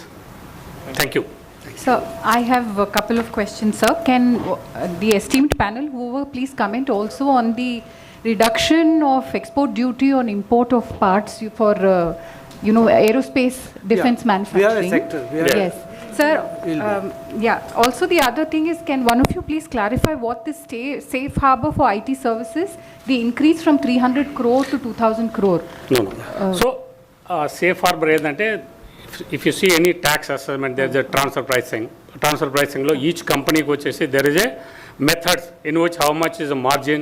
Then assessing officer vachesi వాళ్ళకి ఏం కావాలి ఆ కంపెనీస్ తీసుకుంటే మార్జిన్ ఎక్కువ వస్తుంది. So now at least I think there is a 15.5% margin to be maintained. Thereby each of the company will try to maintain, and then it will reduce the overall litigations. Inkoti sir, semiconductor, they have allocated 40,000 crore. Given that Andhra and Telangana are the largest. Yeah, sure. Okay. All right. Yeah, now I request M. Reddy Garu to speak on IT sector, please. Thank you. Thank you. Thanks. I think introduction is better if you hear it. Yeah, I'll speak more about IT sector. So I'll start with 40,000 crore allocated for India Semiconductor Mission 2.0. Okay. So what is going to help us, right? It is going to help us to improve a lot of R&D in India, and we will build our own full stack Indian IP. So today our entire semiconductor is not from IP. A lot of things we import. So it will reduce the dependency on imports. We attract a lot of global companies to come and invest here, and it also creates a lot of jobs, and it also saves our customs duty, as well as eventually we want to start exporting semiconductors. That is the long-term plan for, like how today we export mobiles, right? So that is the first point. Second is you mentioned about IT services clubbing under one tax regime, 15.5%. Okay. So what will happen is there are a lot of global MNCs setting up their GCCs here or their global R&D centers here. Okay. So there is a lot of tax dispute which happens when it goes to income tax about the transfer price policy. Okay. So a lot of disputes are there. So once we are making it 15.5% as announced by Finance Minister, that will reduce all disputes and makes simplified taxation, simplified compliance. For Indian IT companies, what is going to happen, right? We reduce it to 2,000 crore, right? Even the mid-sized companies, if they want to sign a long-term global contracts, so there is a predictability on taxation so that companies can quote very, very effectively. I mean, they can be very competitive when they sign a long-term global contracts. That is the second point. Third important thing is the tax holiday announced for large cloud companies, global companies, setting up their own data centers in India, okay, till 2047. So what is it going to do, right? Today already we see Amazon is here, Google is here, Microsoft here. But with this kind of announcement, we expect a lot of other large global cloud companies to set up their data centers in India. Okay? So eventually India is going to become a global destination for data centers, a global destination for cloud. So that's what is going to happen. How it is going to impact Indians or Indian companies?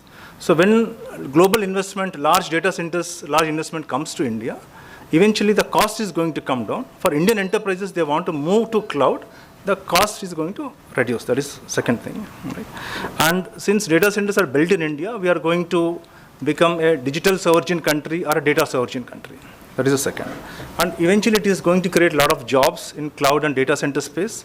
But apart from cloud and data center, it also depends on allied industries like power, like infrastructure. So a lot of jobs are going to create in these sectors also. So I have a question on the data centers. Will it be a draw on our resources because they require a huge amount of water, electricity? Yeah. That's the first. And the second is, sir, data centers largely mean servers. So other than creating low-rung jobs, would they actually create high-end jobs? Because you only need very high-end electronic surveillance. So do they actually mean conversion into real jobs? Yeah, actually, so yeah, number of jobs may not be very high, but definitely it needs cloud technologies, it needs somebody to install the servers. So that is one. Second is the kind of resources, right? So government is also considering to bring in liquid cooling, okay, so that dependency on water is going to come down.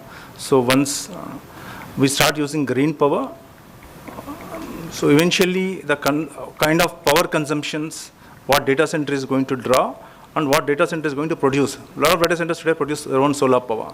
So, okay, so it will reduce the burden on the country actually. Yeah. You mentioned about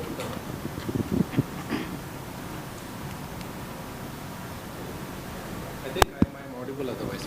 Okay, thanks. You mentioned about sovereign data That's it. picking up because of these data centers, but isn't it a bit paradoxical, sir, because countries are increasingly asking people to keep data within their own country.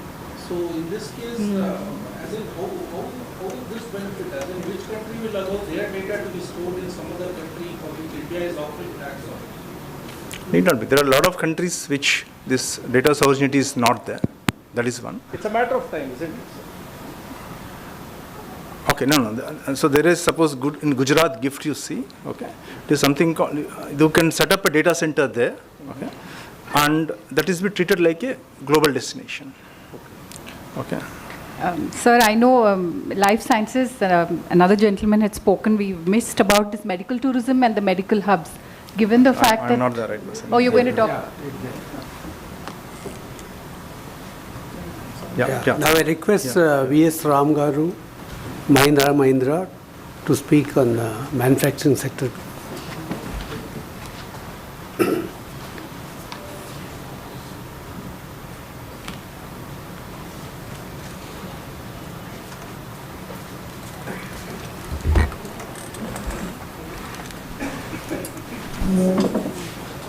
Hi, good afternoon, everyone.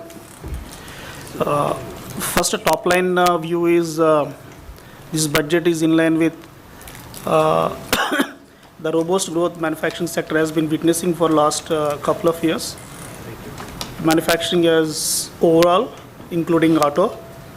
And I don't see any deterrent in this budget which will slow down the growth rate. So I'm very happy to see that. And it is towards more of stable, sustainable, and sustainability oriented, plus very futuristic in nature. This is a top level observation. A few of the highlights which I believe which will further augment the manufacturing sector, which has already crossed more than 17% of GDP. This has a potential to grow. That's what everyone has been saying, and we are witnessing that will continue. Though there are no major direct mention about the sector, but there are 5-6 impactful announcements which will have further impact the sector positively. One is the infrastructure allocation, which is already very high previously, which is 11 lakh crore, which was already about 3 to 4 times compared to the previous 5 years. And now on top of it, the 11 lakhs crores is going to be further increased to 12.2. So it will have a huge indirect benefit on the sector. Then couple of more highlighted sectors with focus, that is 40,000 crores on semiconductor, as my friend Aman said. Why it is important is the semiconductor push coupled with rare earth magnets corridor. These two are very, very important for us because the ingenious footprint of semiconductors and rare earth metals is very, very low in India. We have witnessed a huge impact of our auto industry, and this year most of the electronic goods has witnessed impact of rare earth. So this focus and push of the government will speed up the local manufacturing capability of these two sectors, which are very much needed and aligned with our futuristic goals of the country. Then these high-speed corridors also will have a huge impact because nowadays the buzzword is ease of impact, so ease of doing business. Now it is speed of doing business. The speed of doing business, these high-speed corridors will be very, very useful. Of course, we still have to wait for the fine print to come. How much is for passenger, how much is for freight, how the modalities would be. Then another indirect measure is a lot of additional reforms for MSME sector, because this is one of the area where India is still having a great potential to grow. MSMEs, and in auto industry we call about tier 1, tier 2, tier 3. So these reforms coupled with last 2 years of MSME reforms will further strengthen the sector, which will have a huge benefit on the manufacturing sector to grow from current 17 plus percentage to 25%. That is what is the potential that we see. So overall, I think it is I rate it is very good, and 1 to 10 scale is very judgmental. It could be around 7. Thank you very much. Request. Sir, I have a question for you, sir. Please. Sir, the economic survey lauds Telangana's increase in contribution of the manufacturing sector to the GSDP, particularly among all the states. And Telangana ranks among the top 5 states in India that has bettered its manufacturing, composition or contribution to the GSDP. In the points that you just mentioned, you talked about the infrastructure allocation largely going to have an indirect benefit on manufacturing. Would you be able to comment on it from a Telangana perspective?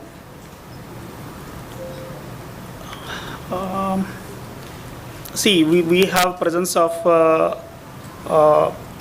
mainly auto industry here. Then we have cement industry at large. We have a huge footprint. Steel is a little less, but it's not zero. So the indirect benefit of mainly the cement, steel, and the building infrastructure manufacturing, and coupled with auto and Telangana is coming in a big way for EV components manufacturing. So I think Telangana will also be benefited with this allocation. Thank you. Especially the EV components will benefited from these semiconductors and rare earth. We still have to wait for it, how it will be, but it's a more relevant focus areas. Thank you. Thank you. I request AVS Reddy Garu to speak on health sector.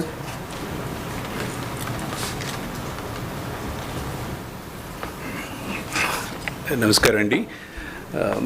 పర్టికులర్గా ఈ బడ్జెట్లో చూస్తే జనరల్గా ప్రోగ్రెసివ్గా ఉంది, కానీ కొన్ని సెక్టర్స్లో కొంచెం ignore చేసినట్టుగా అనిపిస్తుంది నాకు. పర్టికులర్గా ఫార్మా సెక్టర్లో కొంత ఒక 10,000 crores బడ్జెట్ తోటి బయోసిమిలర్స్ మీద కొంచెం ఫోకస్ పెట్టారు. అది వెరీ మచ్ రిక్వైర్డ్. పర్టికులర్గా ఇండియాలో pharma sector is well developed so far.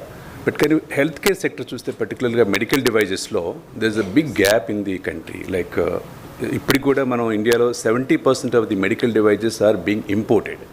So దానికోసం చెప్పేసి ఈ బడ్జెట్లో పర్టికులర్గా పెద్ద ఫోకస్ చేసినట్టు కనిపించలేదు. అది చాలా అవసరం పర్టికులర్గా మన ఇండియన్ పాపులేషన్స్లో. కాదు కొన్ని పాయింట్స్ మెన్షన్ చేసి ఇందులో కొంచెం మెన్షన్ చేసింది ఏంటంటే ఒక 5 రీజనల్ మెడికల్ సెంటర్స్ ఎస్టాబ్లిష్ చేయడం కోసం ప్రపోజ్ చేశారు. That is a very good move. That is for improving the medical tourism. అలానే ఇప్పుడు నాకు తెలిసి ఇప్పుడు లేదనుకుంటాను, జెరియాట్రిక్ పాపులేషన్స్ మీద కొంత ఇంపార్టెన్స్ ఇచ్చారు.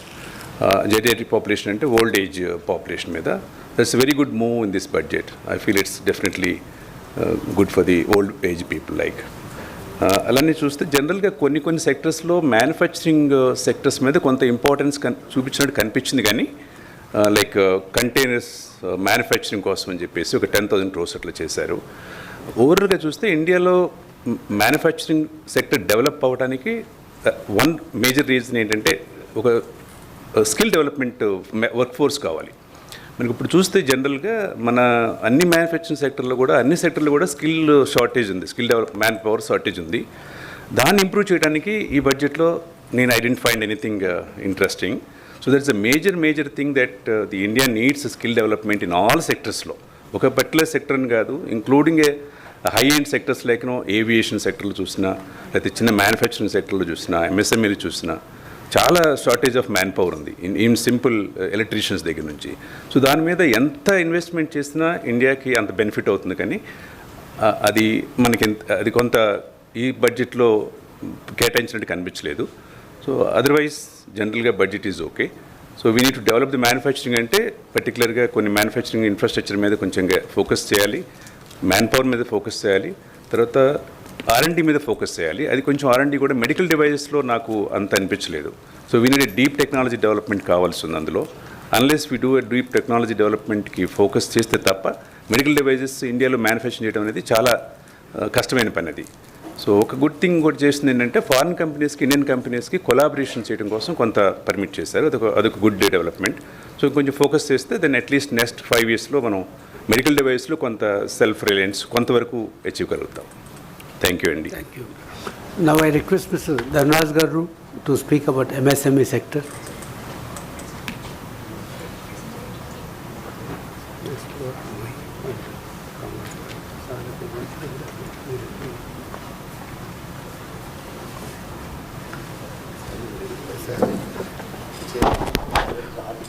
Good afternoon.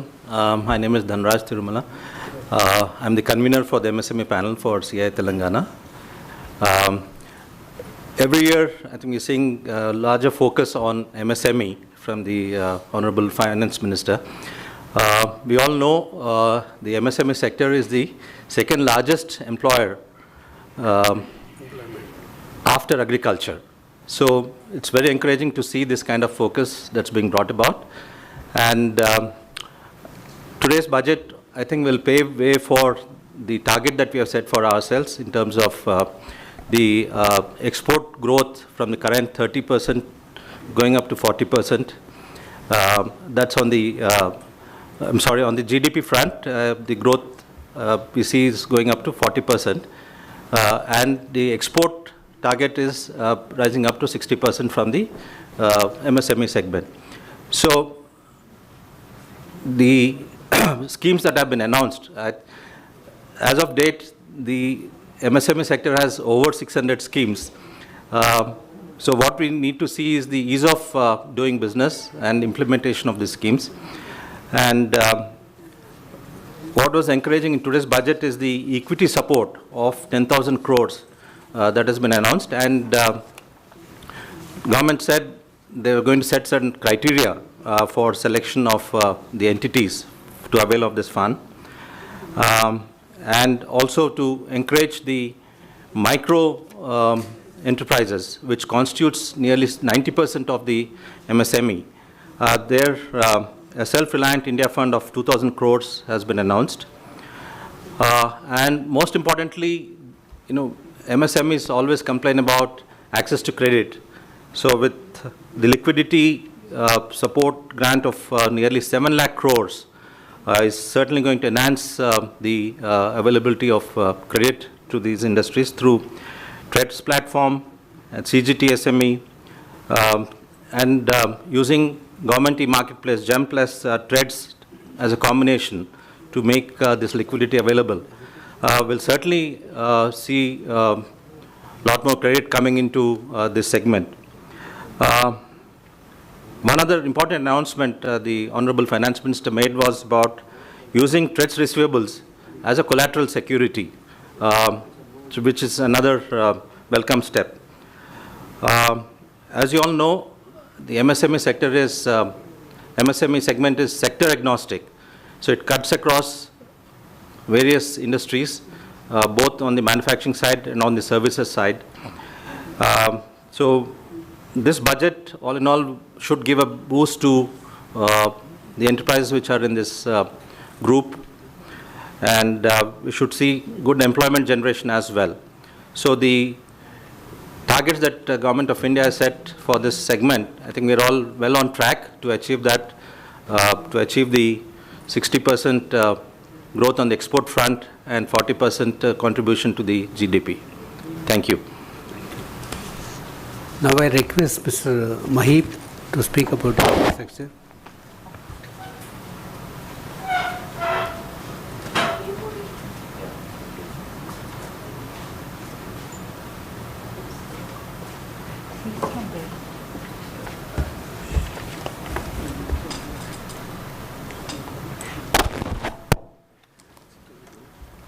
Namaskaram. I will speak in Telugu as well as English. I'll be talking on the urbanization and related subject. So, first of all, this budget chala progressive undi, and it's a major departure. Mana last few years nunchi manam em chustunam konni major departures unnai positive point of view nunchi.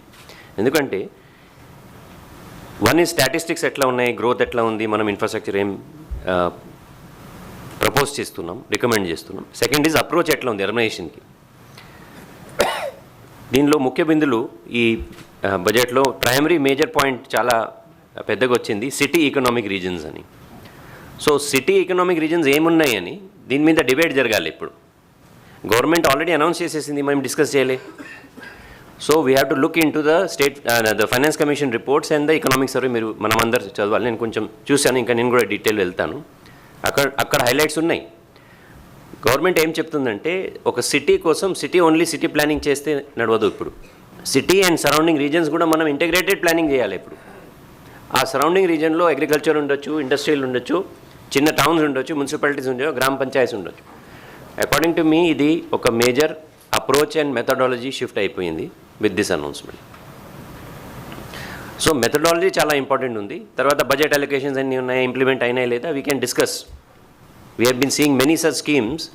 Finance commission and government of India reports are saying 8,000 crores were given for new cities, not a single rupee was utilized. They are only saying, there is no need to criticize it, they are self-critical. So I request the members here, including our CII team, to think about this. ఎందుకంటే ఇది regional development and balanced regional growth, quality of లైఫ్తో directly linked ఉంది. ఇది చాలా welcome, it's a very welcome announcement. దాంతో సహా వాళ్ళు 5,000 crore per city economic region 5 years అంటే యావరేజ్ అనుకోండి. ఇప్పుడు ఏమర్థమవుతుందంటే 1,000 crore per annum ఇస్తారు. మేబీ ఒక్కొక్క సెక్టర్ ఇంప్రూవ్ చేస్తారు. దీనిలో ఫిజికల్ ఇన్ఫ్రాస్ట్రక్చర్ ఉంది, సోషల్ ఇన్ఫ్రాస్ట్రక్చర్ ఉంటుంది, మొబిలిటీ ఉండాలి. These are major challenges our city and industrial areas will face in the next coming decades. మన ఎకనామిక్ గ్రోత్ అయిపోతుంది మనం చూస్తున్నాం. So it's again a very good suggestion and recommendation. దీనిలో ఇంకో sub point ఉంది, multiple growth engines చేయాలని ఉంది vis a vis tier 2 and 3 towns. So ఏమవుతుంది, ఒక సిటీ చాలా పెద్దగా గ్రో అయిపోతుంది, high level of economic activity అవుతుంది, but within 100 kilometers towns villages చూస్తే ఇన్ఫ్రాస్ట్రక్చర్ బ్యాడ్ కండిషన్లో ఉంది, ఎన్వైరన్మెంట్ క్వాలిటీ బాగాలేదు, ఆ చిన్న మున్సిపాలిటీస్లో ఫిజికల్ కండిషన్స్ బాగాలేవు, సాలిడ్ వేస్ట్ మేనేజ్మెంట్ అవ్వట్లేదు. సో నేను ఆ పాయింట్ మళ్ళీ రిపీట్ చేస్తాను, ఇండస్ట్రియలైజేషన్ అండ్ అర్బనైజేషన్ లింక్ కూడా ఉంది దీనిలో. So it's a approach change, methodology change, welcome ఉంది. And now let us see ఒక అసోసియేటెడ్ అనౌన్స్మెంట్స్ వేరే సెక్టర్ వాళ్ళు కూడా చెప్పారు, ఇంకా చెప్తారు. 22 national waterways, 7 high speed rails, దానిలో of course Hyderabad stands to benefit. ఇది చాలా for us it's a great announcement. If మనం హైదరాబాద్ నుంచి business men or for any other purpose, personal, family, health, business, we can reach Pune, Chennai, Bengaluru in 4 hours అంటే total dynamics change అయిపోతుంది, మన economic growth అయిపోతుంది దాంతో. We can be more productive in this manner. Multiplier effect ఉంది, this we call it a multiplier ఒక announcement ఉంది, force multiplier, economic multiplier. Parallelly Hema గారు కూడా చెప్పారు, university towns and temple towns development కూడా అగైన్ ఫిజికల్ ఇన్ఫ్రాస్ట్రక్చర్ అండ్ అర్బనైజేషన్తో linked ఉంది and మొబిలిటీతో లింక్డ్ ఉంది. So we need to read all these things in a integrated manner. So again a very positive, we are very happy to note this. Urban governance and reform మీద కొంచెం ఉండొచ్చు, we have not yet studied, but we expect more on how this thing will be operationalised. ఎట్లా ఇది implement అవుతుంది, ఎవరు manage చేస్తారు, municipality చేస్తుందా, గ్రామ పంచాయతీ చేస్తుందా, టూరిజం అథారిటీస్ చేస్తాయా, ఇన్లాండ్ వాటర్ అథారిటీ చేస్తే, because land being a state subject, centre and state land relations ఎట్లా ఉంటాయి, and state and local bodies, ఇది మనం we expect to see more on this, maybe in the next budget or will go through the documents and see what is there. In conclusion, I feel that policies are very good, excellent directions. We have a feeling ఇంకా ఉండాల్సింది, ఇంకా more emphasis ఉండాలని. ఇది I think other sectors are also expressing that. ఈ యొక్క approach and philosophy shift చాలా welcome ఉంది. So that gives us lot of hope, but we look towards implementation mechanisms, framework. Again conclude చేస్తే centre state local relation. For example we're discussing ఒక చిన్న project, చిన్న కాదు పెద్ద ప్రాజెక్ట్ ఉంది RRR Hyderabad కోసం. That is highly dependent on center and state relationship. And this similar developments are happening all across the country. So మనం కొన్ని Hyderabad, Telangana state point of view నుంచి చూడొచ్చు, కొన్ని మనం నేషనల్ పాయింట్ ఆఫ్ వ్యూ నుంచి చూస్తే it's a very welcome thing. But we look forward to more detail and implementation frameworks. That's the my comments on this subject. Thank you so much.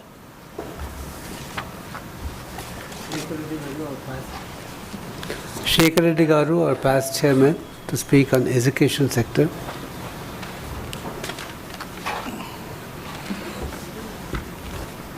Good afternoon to all of you. First of all, the allocation for the infrastructure, the 12.2 lakhs crores is a welcome step. So apart from that, as Mahip said, tier 2, tier 3 cities upliftment, 5,000 crores, that every year, that means if it is 1 crore, it's not that great, but they are provided. But earlier it used to be for smart cities, a higher amount was there. And there is a infra risk guarantee fund is also introduced. So partially, credit guarantee to the lenders, that is also a welcome step. 10,000 towards that SME growth fund. And this high-speed rail is also a welcome step. Container manufacturing scheme, allocation of 10,000 crores for next 5 years. And then various, skilling and different sector, health, caregivers, medical tourism, Ayush. And this one is, I think, is very interesting. Setting up AVGC content creator labs in 15,000 secondary schools and 500 colleges. That audio, visual effects, gaming and comics is a good one. So like sports also they are encouraging. So these are the positive side. But I come from real estate and infrastructure. And all of us, most of us, in the country, 70 to 80% or more than that are LIG and MIG families. So we were expecting a big announcement for the affordable housing, you know. In fact, we have given a lot of representations to the government of India. See, they mentioned 45 lakhs is the limit. They said take out that. And metros, they said 70 square meters. And non-metros 90 square meters is the unit size. We requested them to revise that definition to 90 square meters and 120 square meters and do away with the value of the flat or dwelling unit. We were expecting a lot on this because huge population of the country, out of that 80% of the population, majority of the population, they don't have own houses, you know. And this housing, affordable housing, not only provide shelter, it will create huge employment and contribution to the GDP, and all the other 250 and 250 ancillary units like cement, steel, they all depend on this sector.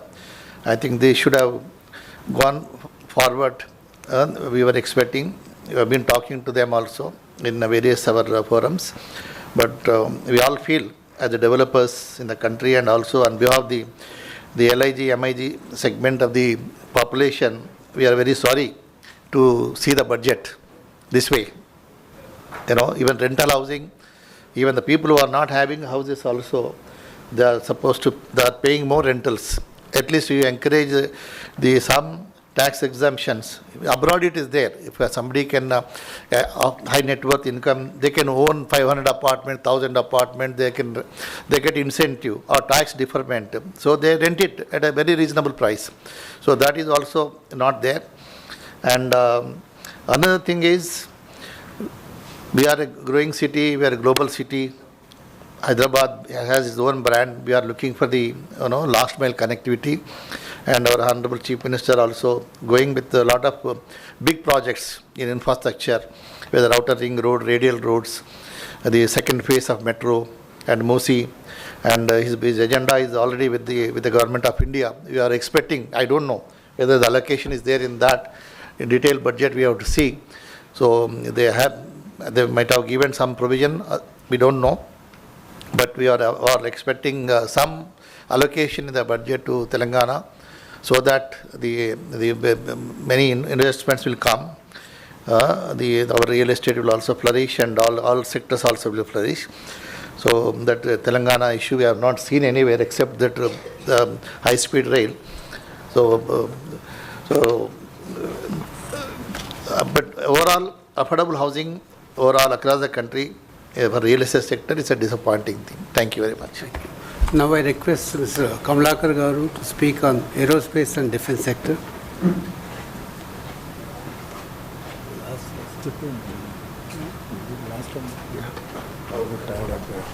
And he is the last speaker.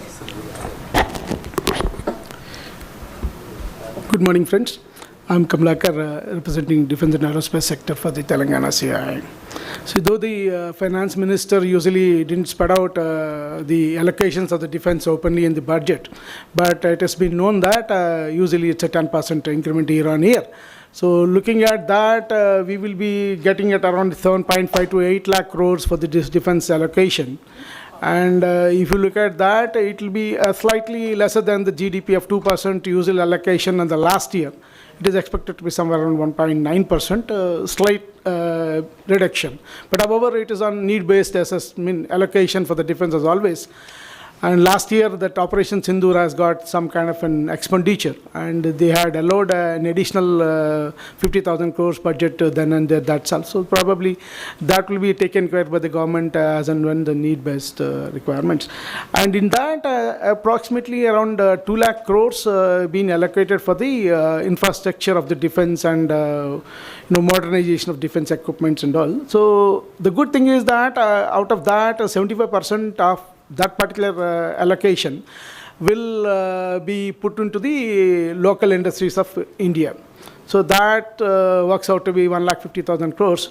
And Hyderabad is being one of the known for the defense industry, especially for the MSMEs and large industries. Definitely Telangana will get a good benefit out of it.